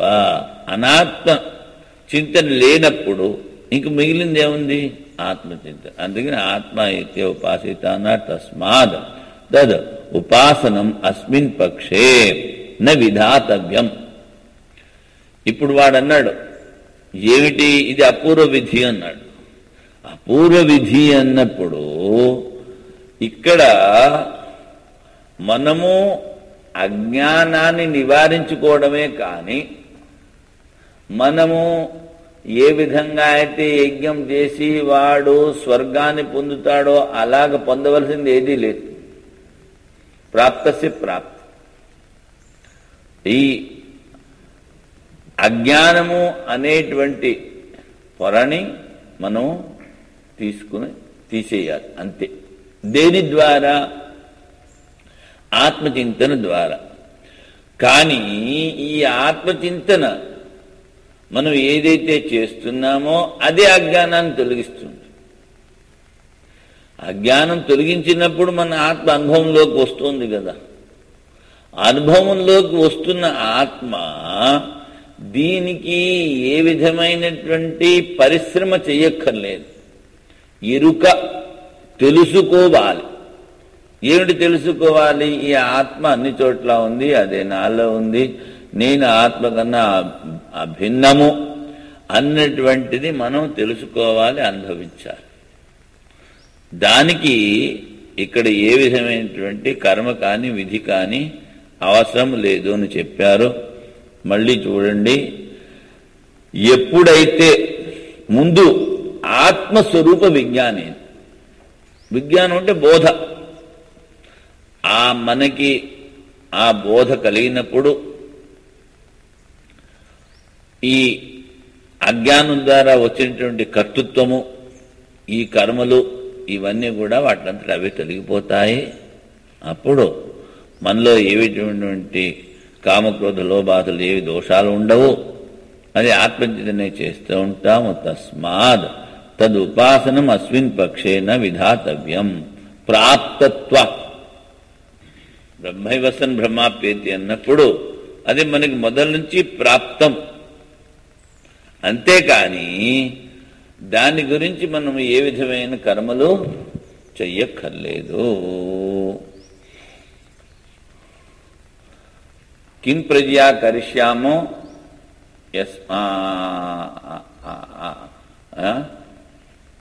ఆత్మయేవ లోకః అస్మాభి. మేము ఈ ప్రజల ద్వారా ఏమి చేస్తాము, ఏమి చెయ్యాలి, మాకేమి అక్కర్లేదు. సంతానం ద్వారా ఆత్మయేవ లోకః, మాకు కావాల్సింది ఆత్మే. తిష్టతు తావత్ పాక్షిక్య ఆత్మ ఉపాసన ప్రాప్తిర్నిత్యావా ఇది. అపూర్వ విధి స్యాత్. తిష్టతు తావత్ పాక్షిక్య ఆత్మ ఉపాసన ప్రాప్తి నిత్యావా ఇది. ఈ నువ్వు ఆత్మ ప్రాప్తి అన్నావే, ఇది ఈ ఉపాసన ప్రాప్తి నిత్యావా ఇది, నిత్యమా కాదా అంటే ఇక్కడ చూడండి, ఇది ఈ ఆత్మ ఉపాసన నువ్వు అన్నావు, ఈ ఆత్మ ప్రాప్తి పాక్షికమా నిత్యమా అన్నవాడు ప్రశ్న. అంటే వాడంటాడు అపూర్వ విధి స్యాత్, మళ్ళీ అంటాడు ఇది అపూర్వ విధి. అంటే జ్ఞాన ఉపాసనయోరేకత్వే సతి అప్రాప్తత్వాత్. జ్ఞానము ఉపాసన ఇవి రెండు ఒకటే కనుక ఇక్కడ ఆ ఆత్మ నువ్వు ఇంకా ఆత్మని అనుభవించట్లేదు కనుక అప్రాప్తత్వాత్. ఇదంతా పూర్వపక్షం. నస వేద ఇది విజ్ఞానం ప్రస్తుత్య, వాడింకా తెలుసుకోలేదు అని మొదలుపెట్టి ఆత్మ ఇత్యేవోపాసీత, వాడింకా తెలుసుకోలేదు కనుక ఇప్పుడు ఆత్మ ఇత్య ఉపాసీత అంటున్నావు కదా నువ్వు. అందుకని ఉపాసన ఈ జ్ఞానము రెండు కలిసి ఉండాలి అంటాడు వాడు. కనుక ఇక్కడ అపూర్వ విధి ఉంది అంటాడు వీడు చెప్పేవాడు మీమాంసకుడు. ఏ విధంగా అయితే కర్మాంగము కర్మ గురించి ఇచ్చేటువంటి ఫలితము దేనికి లేదో అది ఆ వేదవాక్యాల స్థుతిపరములు ఉంటాడు. ఎందుకు అంటే వాడికి మోక్షం స్వర్గం, స్వర్గాన్నే వాడు మోక్షం అంటాడు. ఈశ్వరుని ఒప్పుకోడు, కర్మే ప్రధానం అంటాడు. అందుకని వాడు ఎన్ని ప్రశ్నలు వేసినా ఇది కర్మాంగము కనుక ఇక్కడ విధి ఉండాలి ఇదే చెప్తూ ఉంటాడు. మరి అదేంటో ఇంత జ్ఞానకాండ ఉంది కదా, ఇదంతా ఏం చేస్తుందంటే వాడంటాడు కర్మలు చేసినప్పుడు ఆ కర్మలు ఇక్కడ నష్టమైపోతాయి, మనిషి కూడా నశిస్తాడు, వాడు ఎక్కడికో పోయి మోక్షాన్ని అంటే స్వర్గాన్ని పొందుతాడు. అంటే ఏమిటి? స్వర్గాన్ని పొందేటువంటి వాడు ఈ శరీరం కన్నా భిన్నము అని తేలుతోంది. ఎందుకంటే శరీరం ఇక్కడే నశిస్తోంది, చేసిన యాగం కూడా ఇక్కడే నశిస్తోంది. మరి ఎవడు పోయి అనుభవిస్తాడు? అందుకని ఈ శరీరం కన్నా భిన్నమైనది ఏదో ఉంది, అది పోయి స్వర్గం అనుభవిస్తుంది, అదే మోక్షము అన్నారు. కనుక ఇప్పుడు శరీరం కన్నా భిన్నం ఏదో ఉంది అన్నాము, నిశ్చయం చేసుకున్నాం కదా, దానికి స్తుతిపరములు మీ వేదాంత వాక్యములు ఇవే కదా. శరీరం కన్నా భిన్నం నువ్వు రోజు చెప్తున్నావు. అందుకని మా కర్మకాండ యొక్క స్తుతిపరములు నీ వేదాంత వాక్యములు అది. అందుకని వాడు ఎక్కడి నుంచి తీసుకొచ్చినా అది ఆ కర్మకాండ భాగము అని చెప్తారు. అక్కడ రాజస్థాన్లో ఝాట్ అంటారు. ఝాట్ అంటే క్షత్రియుడు, ఇంకొకడు బ్రాహ్మడు. వాళ్ళిద్దరికీ దెబ్బలాట జరిగింది. దెబ్బలాట జరిగితే ఆ క్షత్రియుడు బలవంతుడు కదా, వీణేమో కింద పడేశాడు, వాడి గుండెల మీద ఎక్కి కూర్చున్నాడు. ఇప్పుడు నువ్వు ఓడిపోయావు కదంటే నేను ఓడిపోలేదు అంటాడు. ఎందుకంటే చూడు వెనకాలకి నా కాళ్ళు నెత్తి మీద పెట్టా అంటాడు. అలాగే ఎన్నిసార్లు చెప్పినా బాబు విధి లేదురా విధి లేదురా అంటే మళ్ళీ ఇదిగో విధి ఉందంటూ ఉంటాడు. దశవేద వాడు ఇంకా తెలుసుకోలేదని చెప్పావు, అందుకని ప్రస్తుతి ఆత్మ అయితే ఉపాసీత ఇది అభిధానాత్ వేద ఉపాసన శబ్దయోర్ ఏకార్థత అవగమ్యతే. వేద అంటే ఉపాసన చెయ్యాలి, ఉపాసన రెండు చెప్పావు గనక అనేన ఏతత్సర్వం వేద ఆత్మానమేవ అవే ఇత్యాది శృతిభ్య విజ్ఞానం ఉపాసనం. ఇక్కడ ఉపాసన కనిపిస్తోంది అంటాడు పూర్వపక్షి. తచ్చ అప్రాప్తత్వాద్ విధి అర్హత్వం. అది ఉపాసన చేస్తున్నావు అంటే నువ్వు ఇంకా దాన్ని పొందలేదు, అందుకని ఇక్కడ విధి ఉండి తీరాలి అన్నది తీర్మానించాడు పూర్వపక్షి. నచ స్వరూప అన్వాఖ్యానే పురుష ప్రవృత్తి ఉపపద్యతే. నాయన స్వరూపం గురించి చెప్పినప్పుడు అక్కడ విధి అవసరము లేదు. వేదాలన్నీ ఉపనిషత్తులన్నీ ఏమిటి చెప్తున్నాయి? నీ స్వరూపాన్ని గురించి చెప్తున్నాయి. నీ స్వరూపాన్ని నువ్వు తెలుసుకో అంటున్నాయి. దానికి ఏమి చెయ్యాలి? ఏమి చెయ్యక్కర్లేదు. బోధ ఎరుక అంటాం మనం. అక్కడ తాడులో పాము కనిపించినప్పుడు ఇది పాము కాదు తాడు అని తెలుసుకుంటే చాలు, భయం ఇలాంటివన్నీ పోతాయి. అంతేకాని అక్కడ ఒక విధి కానీ ఒక కర్మ కానీ చేయవలసిన అవసరం లేదు. కానీ ఎవరికైతే మనసు శుద్ధి చెందలేదో, మహావాక్యాలు వేదాంతం వినగానే వాళ్ళకి ఆ బోధ కలగలేదో, అటువంటి వాళ్ళు కర్మ, నిష్కామ కర్మయోగము, ఉపాసన ఇవన్నీ చేసి మనసును సిద్ధి చేసుకుని ఆ జ్ఞానానికి అర్హులవుతారు. కానీ జ్ఞానము పొందిన తర్వాత ఆత్మ అనుభవంలోకి వచ్చిన తర్వాత ఏ విధమైన కర్మలు చేయవలసిన పని లేదు. క్రమముక్తి, క్రమ సముచ్చయము శంకరాచార్యులు కూడా ఒప్పుకున్నారు. కానీ వాడేమిటంటాడో సముచ్చయం అంటాడు. నీకు జ్ఞానం ఉన్న కర్మలు చేస్తూ ఉండాలి అంటాడు. అది ఇక్కడిద్దరికి తేడా, దెబ్బలాట ఎక్కడ? ఇంకొకటి సముచ్చయం. వాడు అనేది సముచ్చయము, మనం అనేది క్రమ సముచ్చయము. ఇంతే ఇక్కడ తేడా. అందుకని వాడు గడిగడికి విధి అంటూ ఉంటాడు. అందుకని ఆయన చెప్పారు స్వరూప అన్వాఖ్యానే. స్వరూపాన్ని గురించి చెప్పేటప్పుడు పురుషుని ప్రవృత్తి అక్కర్లేదు నాయన, ఇది తెలుసుకోవాలి అంతే. తస్మాత్ అపూర్వ విధిరేవాయం కర్మ విధి సామాన్యాచ ఈజేత జుహ్యాది ఇత్యాది. అందుకని ఇక్కడ వాడంటాడు స్వరూపాన్ని గురించి చెప్తున్నా పురుషుడి ప్రవృత్తి కావాలి కదా, అందుకని కర్మ అంటాడు. ఇత్యాదయ కర్మ విధియో నా తైరస్య ఆత్మ ఇది ఉపాసిత ఆత్మవారే ద్రష్టవి ఇత్యాది ఆత్మోపాసన విధేహే విశేషో అవగమ్యతే. అందుకని ఇక్కడ విధి ఉండి తీరాలి, అపూర్వ విధి అని చెప్తున్నారు. మానస క్రియాత్వాచ విజ్ఞానస్య. ఎందుకని? ఇది మనసుతో మీరు మననం చేస్తున్నారు, ఆ తర్వాత నిధిధ్యాసన సమాధిని పొందుతున్నారు. అంటే ఇక్కడ రెండు మతాలు ఉన్నాయి. ఒకటేమిటంటే శ్రవణము ద్వారానే మీకు జ్ఞాన ప్రాప్తి. మరి మననము నిధిధ్యాసనము ఎందుకు చేయాలంటే ఏమన్నా ఏమిటి ఆటంకాలుంటే అవి తొలగించుకోవడానికి, దృఢ ప్రాప్తికి. ఇప్పుడు నీ దగ్గర 2 లక్షలు ఉన్నాయి, వాళ్ళ పడేస్తావా? వాటిని మళ్ళీ భద్రపరుస్తావు.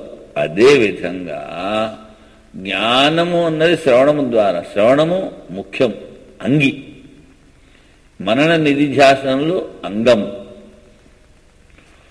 ఈ శ్రవణము ద్వారానే జ్ఞానము అన్నప్పుడు అక్కడ మనము విధి చెప్పుకోక్కర్లేదు. యథా యస్య దేవతాయే హవిగృహీతం, ఇదంతా వాడు చెప్తున్నాడు. ఆత్మ అయితే మంతవ్యో నిధిధ్యాస్తవ్య, తవ్యత్ ప్రత్యమును ఉపయోగించావు కదా అంటాడు వాడు. శ్రోతవ్యో మంతవ్యో నిధిధ్యాసితవ్య అంటే ఇది చేసి తీరాలి, ఇది చేసి తీరాలి, ఇది చేసి తీరాలి అని చెప్తున్నావు కనుక ఇక్కడ విధి ఉంది అంటే నాయన ఈ తవ్యత్ ప్రత్యయము అర్హార్థములు, యోగ్యతార్థములు శ్రవణము చెయ్యాలి అన్నప్పుడు ఇది మనం చెప్పాం. నీకు అర్హత ఉందా లేదా అంటాం. శ్రవణార్హము ఏది ఆత్మ, మననార్హము నిధిధ్యాసనార్హం, అంతేకాని ఇక్కడ కర్మ కానీ విధి కానీ లేదు. మళ్ళీ వాడు అదే కర్మ భావనాంశాలు 3 ఉన్నాయి, ఇవన్నీ చెప్తాడు. కిం కేన కథం భావయేత్. ఇప్పుడు చూడండి, కర్మకాండలో దశపూర్ణమాసాభ్యాం స్వర్గకామో యజేత అన్నప్పుడు కిం భావయేత్, దేనిని మీరు భావించాలంటే స్వర్గాన్ని. కేన భావయేత్, దేని ద్వారా, యజ్ఞం ద్వారా. కథం భావయేత్, యజ్ఞం ఎలా చేయాలి అన్నది కిం కేన కథం భావనత్రయం ఉంది అంటాడు వాడు. మళ్ళీ ఇవేమి లేవునైనా ఇది మనం ఇక్కడ అర్హార్థంలో ఉపయోగించారు కనుక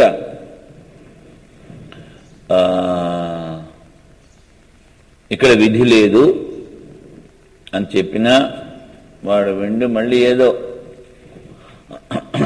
చెప్తూనే ఉంటాడు. వాక్యజనిత విజ్ఞాన మాత్రాత్ ఆ బ్రహ్మ అనాత్మ విజ్ఞాన నివృత్తి చేత్ నా.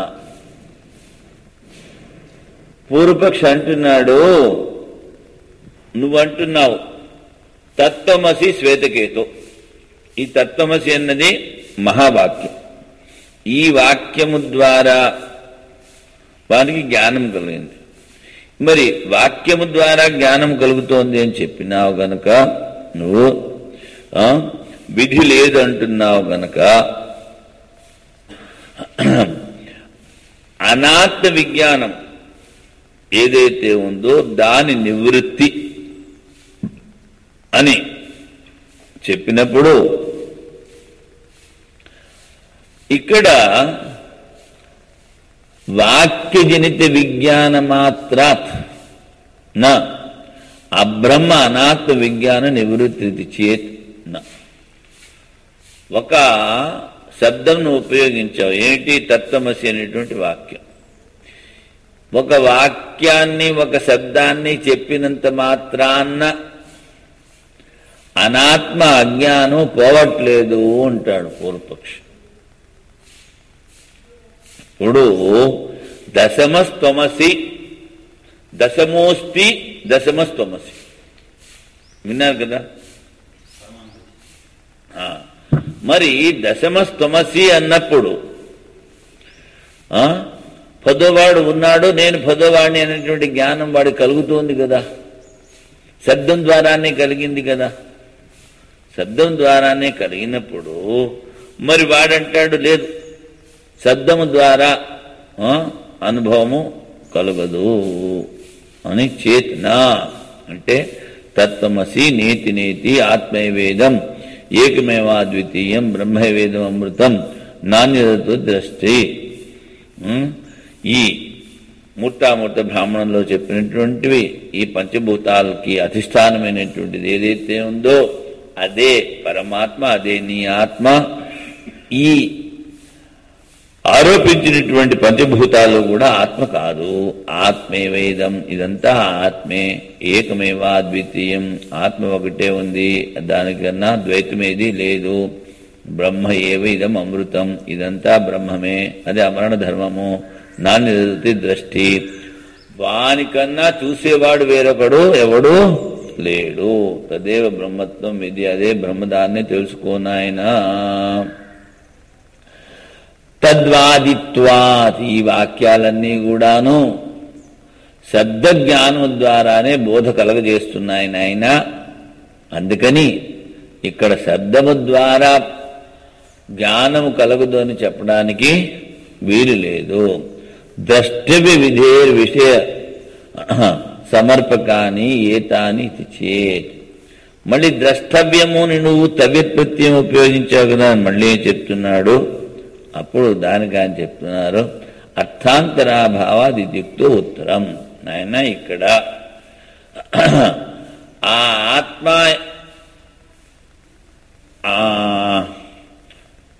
ఏమిటి, ద్రష్టవ్య శ్రోతవ్య మంతవ్య నిధిధ్యాస్తారు. ఆత్మ ఇత్యేవ ద్రష్టవ్య. ఇక్కడ ఈ ప్రపంచములో చూడవలసింది, తెలుసుకోవలసింది, అనుభవించవలసింది ఏదైనా ఉంటే ఆత్మేవ ద్రష్టవ్య, ఆత్మనే అనుభవించండి.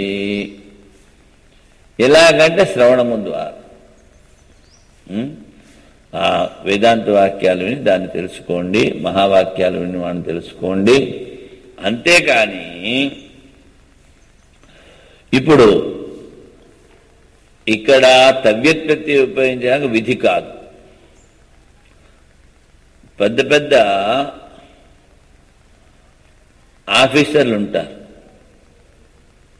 కదా, వాళ్ళు ఊరికనే చూస్తారు, సంతకం పడతారు, లేకపోతే ఏదో ఒకటి చెప్తారు. అక్కడ దేనికి వాడికి అంత డబ్బిస్తున్నారు? జ్ఞానం. దేనికి వాడికి డబ్బిస్తున్నారంటే జ్ఞానం. అదేవిధంగా ఇంకా కొంచెం స్థూలంగా చెప్పాలి అంటే ఒక పెద్ద మనిషికి ఒక మంచి మణి దొరికింది. వాడు కూరగాయల వాడి దగ్గర తీసుకెళ్ళాడు. వాడంటాడు దీనికి 2 కిలోలు వంకాయ ఇస్తాను, దీనికన్నా ఎక్కువ అని అంటాడు. అదే మళ్ళీ ఆ వజ్రవైడూర్యాలు అమ్మేటువంటి వాడి దగ్గరికి తీసుకెళ్తే ఇది చాలా విలువైంది, దీనికి ఇంత డబ్బిస్తాను అంటాడు. ఎంత? ఏదో 10,000, 20,000, 30 ఎంత అనుకోండి డబ్బు. వీడేమిటన్నాడు, 5 నెలలు 5 నెలలు 10 నెలల వంకాయల కన్నా ఎక్కువ అని అన్నాడు. ఎందుకని? ఇది దీని విలువ తెలియదు. అక్కడ వాడికి తెలుసు, అందుకని దాని వల్ల. అంటే ఇక్కడ మనము తెలుసుకోవడమే ప్రధానము, కానీ దానికి ఏ విధమైన కర్మలు చేయవలసిన పని లేదు. తద్వాదిత్వాదిచ్చేన్న శ్రవణకాలే ఏవ తద్దర్శనస్య కృతత్వాత్. చూడండి, ఆత్మవస్తు స్వరూప సమర్పకై ఏవ వాక్యై, ఈ ఆత్మని గురించి చెప్పేటువంటి వాక్యముల ద్వారా తత్వమసి ఇత్యాదివి శ్రవణకాలేయో తద్దర్శనస్య. శ్వేతకేతు లాంటి వాళ్ళకి, తర్వాత సనత్ కుమారుడు ఆ నారదుడికి చెప్పాడు, జనకుడికి యాజ్ఞవల్కుడు చెప్పాడు, అజాతశత్రువు ఎవడికి? గార్గ్య. అజాతశత్రువు గార్గ్యుడు మగవాడు, వాడికి చెప్పాడు. ఏ విధంగా అయితే వాళ్ళకి బోధ కలిగిందో అదే విధంగా శ్రవణకాలే తద్దర్శనస్య కృతత్వా ద్రష్టవ్య విధే నా అనుష్ఠానాంతరం కర్తవ్యం. ఇక్కడ ద్రష్టవ్యము ఆత్మ ఇత్యేవ ద్రష్టవ్య అన్నప్పుడు, ఆత్మ ఇత్యేవ ఉపాసీత అన్నప్పుడు, ఆత్మైవేదం ఇలాంటివన్నీ చెప్పినప్పుడు ఇక్కడ విధి లేదు నాయన. నా అనుష్ఠానాంతరం కర్తవ్యం ఇది ఉక్త ఉత్తరం ఏతత్. ఇక్కడ తెలుసుకోవడమే కానీ చేయవలసింది ఏమీ కర్మ విధి లేదు. కర్మ అంటే వాడు కామ్య కర్మని ఎక్కువ తీసుకుంటాడు, నిష్కామ కర్మను తీసుకోడు. వాడు కామ్య కర్మను తీసుకుంటాడు.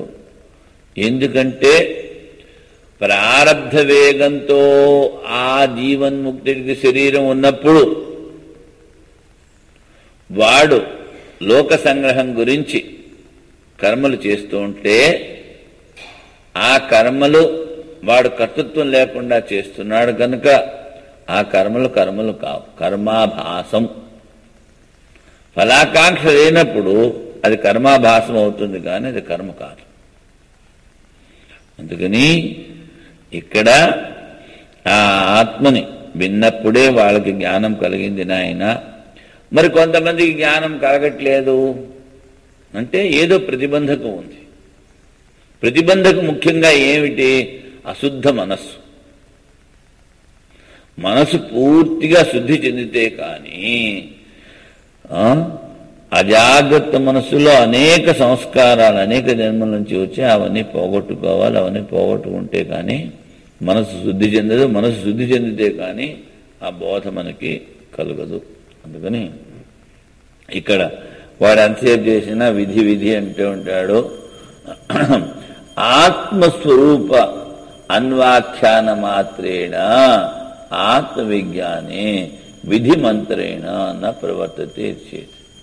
వాడంటాడు మళ్ళీ విధి లేకుండా ఈ ఆత్మ బోధ కలగదు. ఇవన్నీ చెప్పినప్పుడు అభయం హి వై బ్రహ్మ భవతి ఏవం వేద.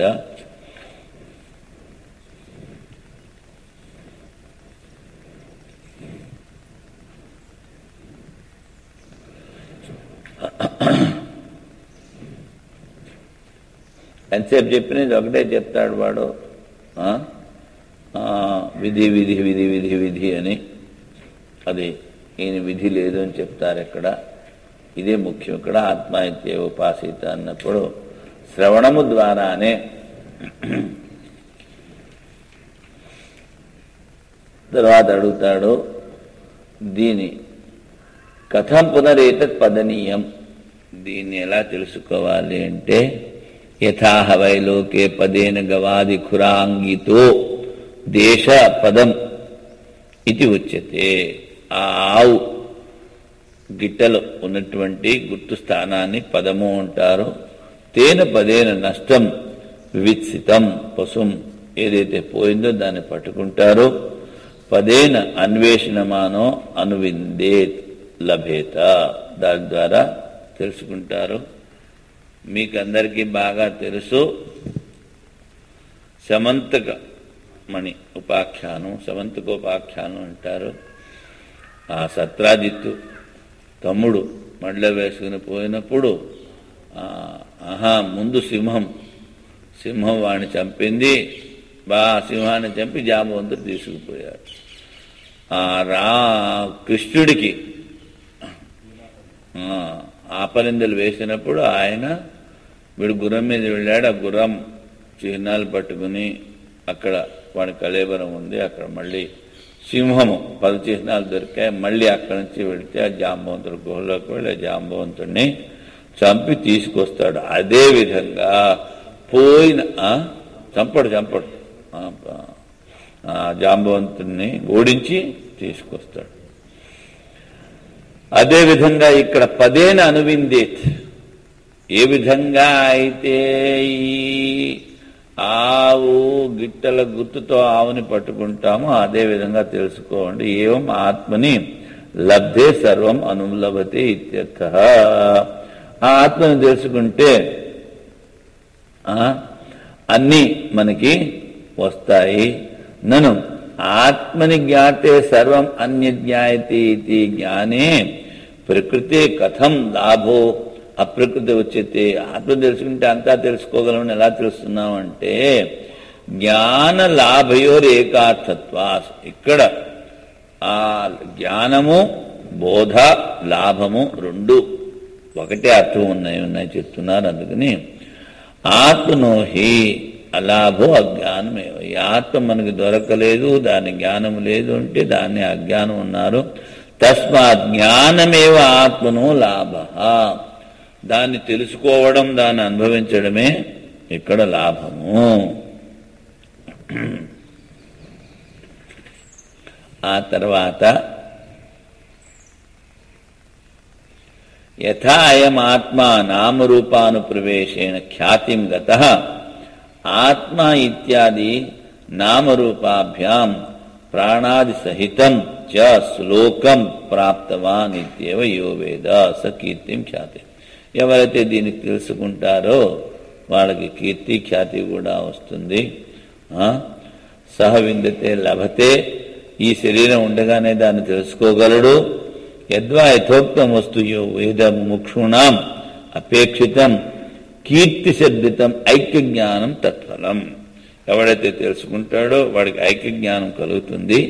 అందుకని శ్లోక శబ్దితాం ముక్తి, కీర్తిం శ్లోకంతో విందితే అన్నారు. కీర్తి అంటే ఐక్యము, శ్లోకం అంటే ముక్తి అని కూడా అర్థం చెప్పచ్చు అని చెప్పారు. తదేతత్ ముందు తదేతత్ ప్రేయః పుత్రాత్ ప్రేయో విత్తాత్ ప్రేయో అన్యస్మాత్ సర్వస్మాత్ అంతరతరం యదయమాత్మా సా యో అన్యం ఆత్మానం ప్రియం బ్రువాణం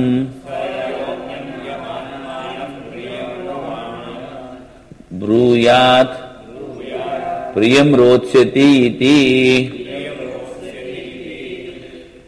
ఈశ్వరోహ తథా ఏవ స్యాత్ ఆత్మానమేవ ప్రియముపాసీత స య ఆత్మానమేవ ప్రియముపాస్తే నహాస్య ప్రియం ప్రమాయుకం భవతి. తదేతద్ ఆత్మ ఇత్యే ఉపాసిత అని చెప్పారు. దాన్ని తెలుసుకున్న వాళ్ళకి ఆ జ్ఞానం ద్వారా ముక్తి అని చెప్పారు. అదే ప్రేయ.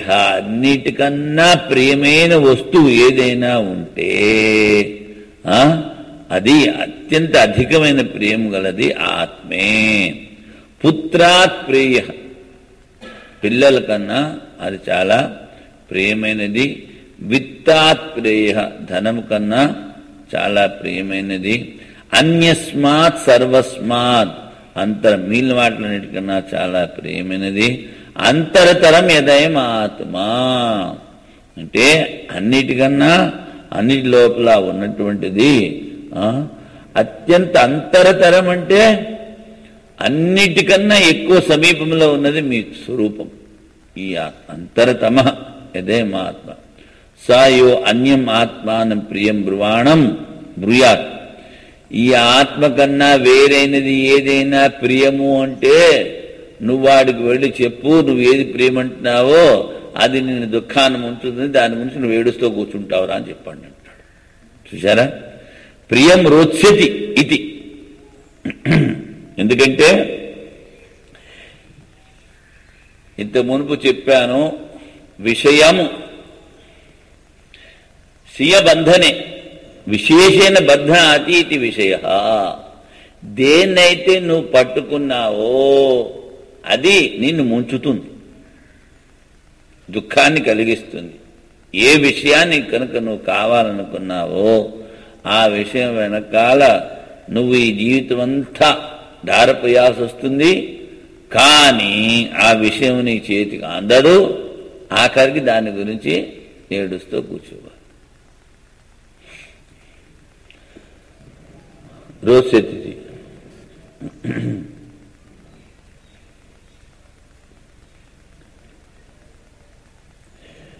ఈశ్వరో హి సహ, క్యోంకి ఈ వాడు ఎవడైతే చెప్తున్నాడో నువ్వు దేని పట్టుకుంటే దాని గురించి నువ్వు ఏడవాల్సి వస్తుంది అని వాడు సమర్థుడు. సమర్థుడంటే ఈ జ్ఞానం కలిగిన వాడు ఈశ్వరుడు, శాశ్వతుడు. తథా ఏవ స్యాద్, అలాగే అవుతుంది. ఆత్మానమే ప్రియముపాసీత అంటే అన్నిటికన్నా దగ్గరైనటువంటి ఈ ఆత్మే అన్నిటికన్నా ప్రియము అని తెలుసుకుని దానినే చింతన చెయ్యాలి. సా ఆత్మానమే ప్రియముపాస్తే, ఎవడైతే ఈ ఆత్మ అత్యంతము ప్రియమని దానిని చింతన చేస్తూ ఉంటాడో నహాసి ప్రియం ప్రమాయకం భవతి. వాడికి ఎవడైనా ప్రియమైన వస్తువు ఎవరైనా వాళ్ళు ఉంటే వాళ్ళు వీడి ముందు చావరు. ప్రమాయకం భవతి, మననశీల్ నహీ హోతా హై. అచ్చా,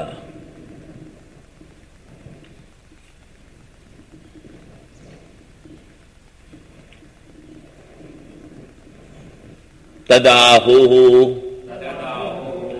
యద్బ్రహ్మ విద్యా సర్వం భవిష్యంతో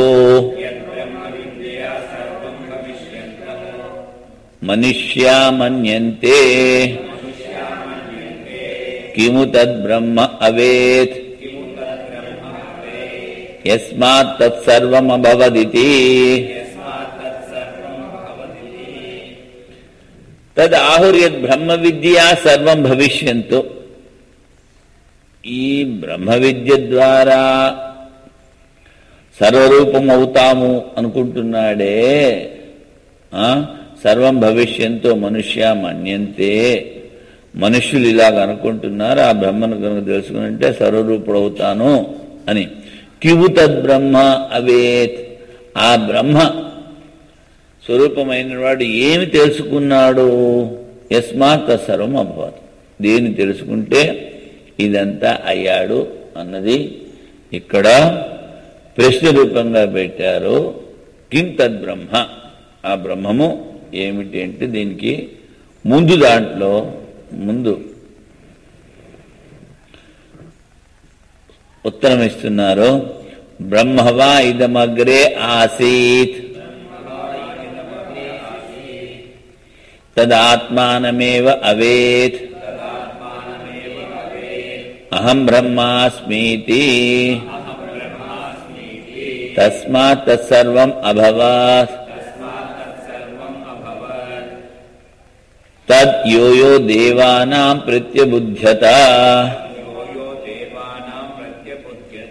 స ఏవ తదభవత్ తథా ఋషీణాం తథా మనుష్యాణాం తద్ధయేతత్ పశ్యన్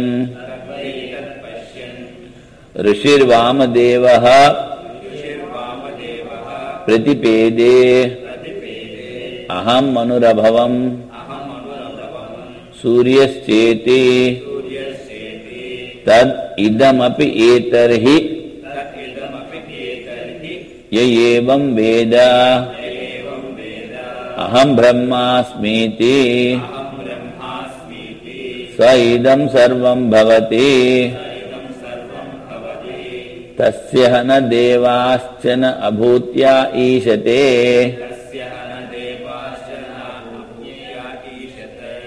ఈశతే ఆత్మా హి ఏషా స భవతి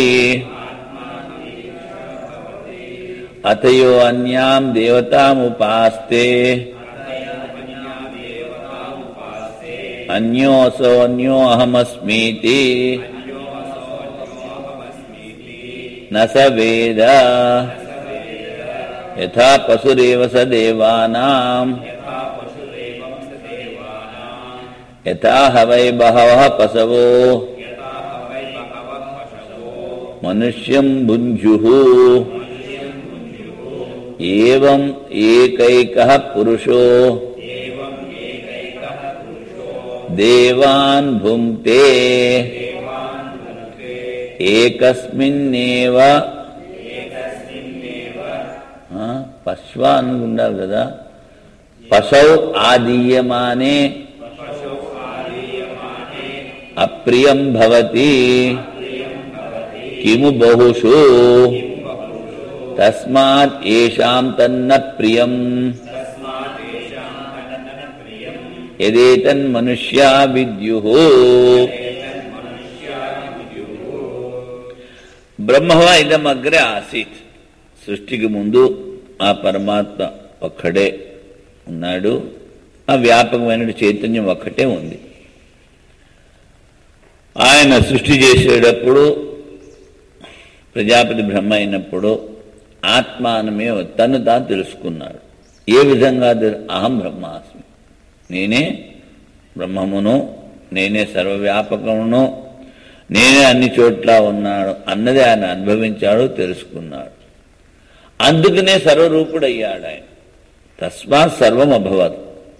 అదేవిధంగా యోయో దేవానా ప్రత్యబుద్ధత, ఎవరెవరైతే దేవతలలో నేను బ్రహ్మమును అని తెలుసుకుంటారో అనుభవిస్తారో వాళ్ళు సర్వరూపులవుతూ ఉంటారు.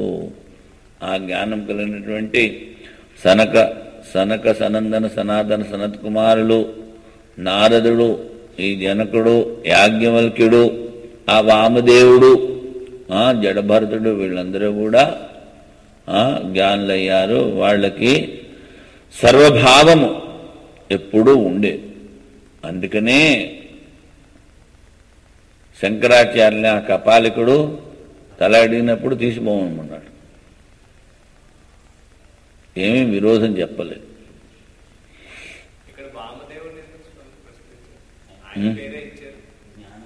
వామదేవుడు ఆయన చెప్పాడు కదా, అహం మనురభవం దృష్టాంతం. తస్మా సర్వం అభవత్ సైవ తదభవత్ తథా ఋషిణ. ఋషులలో వశిష్ఠుడు కర్మకాండి అయ్యిండి కూడా ఆయన జ్ఞాని. అదేవిధంగా మనుష్యుల్లో చాలా మందిని ఇప్పుడు మనం చూస్తున్నాం. తద్హేతత్ పశ్చన్ ఋషిర్ వామదేవో ప్రతిపేదే. ఆయన కొంచెం ప్రతిబంధం ఉంది. అందుకని తల్లి పట్టులో ఉండగానే ఆయన ఈ విధంగా అన్నాడు, అహం మనురభవం సూర్యశ్చ. నేనే ఇంతకుముందు సర్వరూపుడయ్యాడు గనక నేనే మనువునై ఉన్నాను, నేనే సూర్యునై ఉన్నాను అని చెప్పాడు. తదిదమపి ఏతర్హి, ఎప్పుడో ఎవడో అనుభవించాడు, ఇప్పుడు ఎవడో అనుభవించట్లేదు అనుకోవద్దు. ఇదం అపి ఏతర్హి, ఈ కాలంలో కూడా ఏమం వేద. ఈ విధంగా నేనే సర్వరూపుణ్ణి, నేనే చైతన్య స్వరూపుణ్ణి అని ఎవరైతే అనుభవిస్తారో అహం బ్రహ్మాస్మి స ఇదం సర్వం భవతి, అది వాడు సర్వరూపుడు అవుతాడు. తస్యన దేవాశ్చన అభూత్యా ఈశతే. దేవతలు కూడా వాడిని శాసించలేరు, కించపరచలేరు. ఆత్మా హి ఏషా సభవతి, వాళ్ళ యొక్క ఆత్మ అవుతాడు వీడు. అథయో అన్యాం దేవతాం ఉపాస్తే, నేను వేరు దేవత వేరు అని ఎవరైతే ఉపాసన చేస్తారో అన్యోసో అన్యోహమస్మితి నస వేద, వాడి ఆత్మని ఇంకా తెలుసుకోలేదు. వాడు దేవతలకు పశువుట. స యథా పశురేవ స దేవానాం. దేవతలకి పశువుని ఎందుకు చెప్పారు అంటే యజ్ఞయాగాదుల ద్వారా ఆ దేవతలను వీడు పోషిస్తూ ఉంటాడు. అందుకని రాక్షసులకి దేవతలకి యుద్ధం జరిగినప్పుడు ఆ రాక్షసులు ఏం చేసేవారు, ముందు ఈ ఋషులు యజ్ఞయాగాదులు వీళ్ళందరినీ ధ్వంసం చేస్తూ ఉంటారు. రేషన్ వాడికి పోతుంది కదా వీళ్ళ ద్వారా, ఎవడైతే యజ్ఞానాన్ని చేస్తున్నా వాడిని. ఏ విధంగా అయితే ఇప్పుడు యుద్ధం జరిగిందంటే ముందు ఏం చేస్తారు, అగెన్స్ట్ పార్టీ ఆ వంతెళ్ళు అవి ఆ తోవలు అని పడగొడుతూ ఉంటారు. ఎందుకు ఈ సైనికులకి రేషన్ ఉండాలి. అదేవిధంగా ఆ దేవతలకి రేషన్ పోయేది ఎలాగ, యజ్ఞాల ద్వారా, మనుష్యుల ద్వారా. ఈ మనుషులు యజ్ఞ యాగాదులు ఇవన్నీ చేసి ఆ దేవతలను పోషిస్తూ ఉంటారు. అందుకని యథాహ వై బహవ పశువో మనుష్యం గుంజు. ఒకరి దగ్గర అనేక ఆవులు ఉన్నాయనుకోండి, ఏవం ఏకైక పురుషో దేవాన్ భుంక్తే. అదేవిధంగా ఒక్కొక్క ప్రతి మనిషి ఏదో విధంగా ఉపాసన చేసి యజ్ఞం చేసి సేవ చేసి ఆ దేవతలను పోషిస్తూ ఉంటాడు. ఏకస్మిన్నేవ పశువు ఆదీయమానే అప్రియం భవతి. ఓ 10 ఆవులు 20 ఆవులు ఉన్నాయి, వాటిలోంచి నువ్వు ఒకటి తీసుకుపోయావు అనుకో వాడితో చెప్పకుండా, వాడికి దుఃఖం. అయ్యో పోయింది అని ఏడుస్తూ ఉంటాడు. అదేవిధంగా ఈ మనుష్యుల్లో ఎవడైనా యజ్ఞాగాదులో అన్ని వదిలిపెట్టేసి పుత్తేసిన లోకేసిన వదిలిపెట్టేసి సన్యాసి అవుతాం అనుకుంటూ ఉంటాడు, వీడు ఏడుస్తూ ఉంటాడు. ఆ దేవత అయ్యో ఒకడు పోయాడే. అందుకని ఏం చెప్తాడు, ఏకజం ఏకస్మిన్నేవ పశు ఆదీయమానే న ప్రియం భవతి. ఆ పశువులు వాడు ఒక పశువుని తీసుకుపోయినా వాడికి అప్రియం అవుతుంది, దుఃఖం అవుతుంది. అదేవిధంగా ఈ దేవతలు ఒకడు ఎవడైనా ఆ సన్యాసం తీసుకుని ఆ మార్గంలో పోతూ ఉంటే నాకన్నా ముందు పోతున్నాడు వాడు, అసూయ. కివు బహుషు, చాలా మంది పోతూ ఉంటే ఏడు చెప్పారు, తస్మాదేశాం తన్న ప్రియం ఏదైతన్ మనుష్య విద్యు. మనకన్నా కింద ఉన్న వాళ్ళు మనుష్యులు, ఈ మనుష్యులు ఆ బ్రహ్మజ్ఞానాన్ని పొందినట్లయితే మాకన్నా ముందు పోతారు. అందుకని వాళ్ళకి అది ప్రియం కాదు. అందుకని ఈ పంచ జ్ఞానేంద్రియాలు కర్మేంద్రియాలు ఆ దేవతా స్వరూపాలు కనుక ఇవి ఎప్పుడూ బహిర్ముఖంగానే పోతూ ఉంటాయి. ఇదే దేవతలు చేస్తున్నది. అందుకని మనం ఏం చేస్తాము, పొద్దున్నే లేచి శాంతి మంత్రాలు చదువుతాం. అంటే బాబు నీకు నమస్కారం రా, మా దోవల నుంచి నువ్వు తొలగిపో అని వాడి పొద్దున్న లేచి సెలం కొడుతూ ఉండాలి.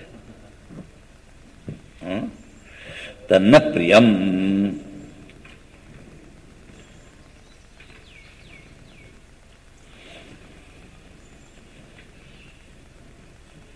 ఇక్కడ మళ్ళీ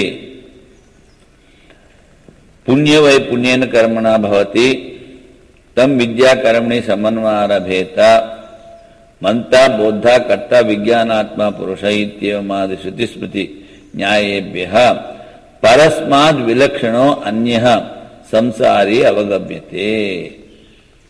ఇక్కడ ఎవడైతే అజ్ఞాని అయి ఉన్నాడో వాడు పుణ్యం ద్వారా పుణ్యలోకాలకు పోతాడు.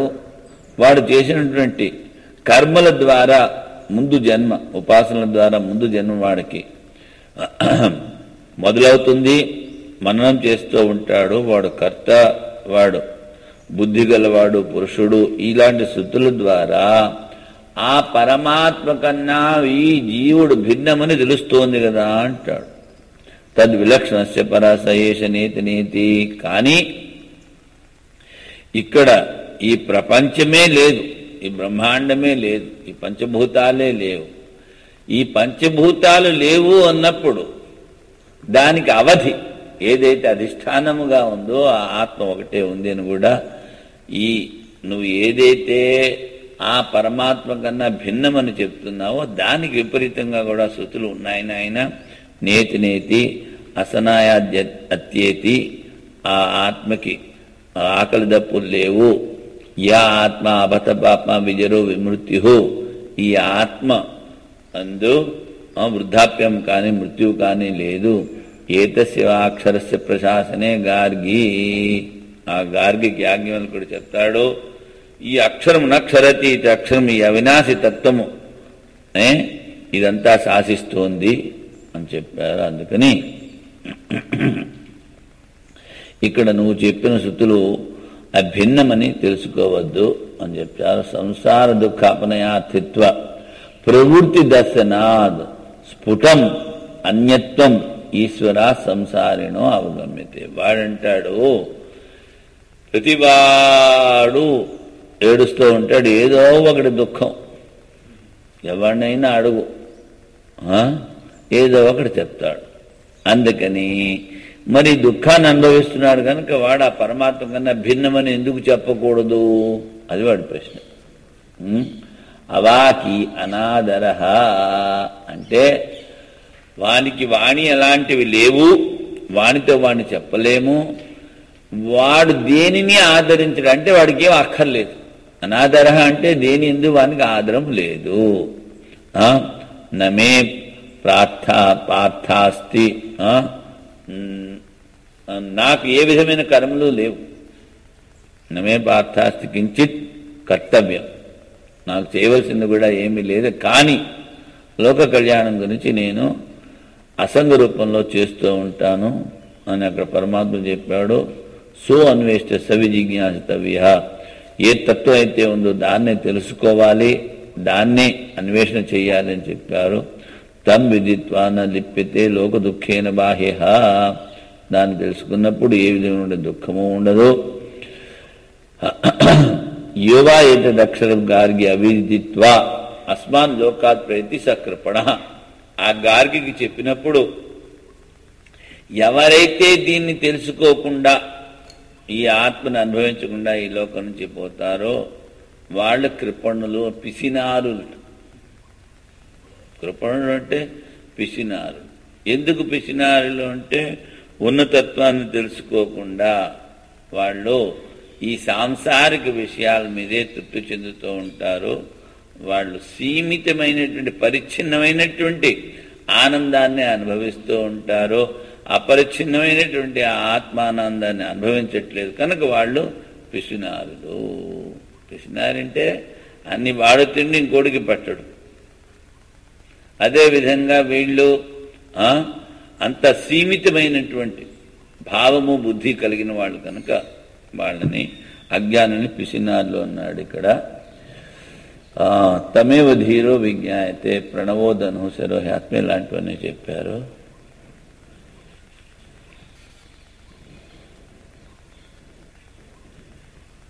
బ్రహ్మవేద బ్రహ్మైవ భవతి, అభయం జనక ప్రాప్తోసి, అభయం హివై బ్రహ్మ భవతి.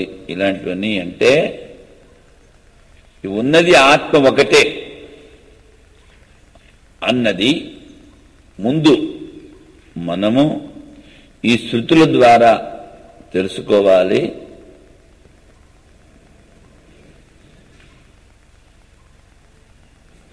ఈ శృతుల ద్వారా తెలుసుకుని దానిని మననం చేసి దాన్ని అనుభవంలోకి తెచ్చుకోవాలి, అనుభవంలోకి తెచ్చుకోవాలి. అదే మన కర్తవ్యము. ఇంకొకటి ఏమి కర్తవ్యము లేదు అని చెప్పారు. ఏమిటిది? అక్కడ కొల్లెడి చాంతాల్లో ఉంది ఈ భాష్యం.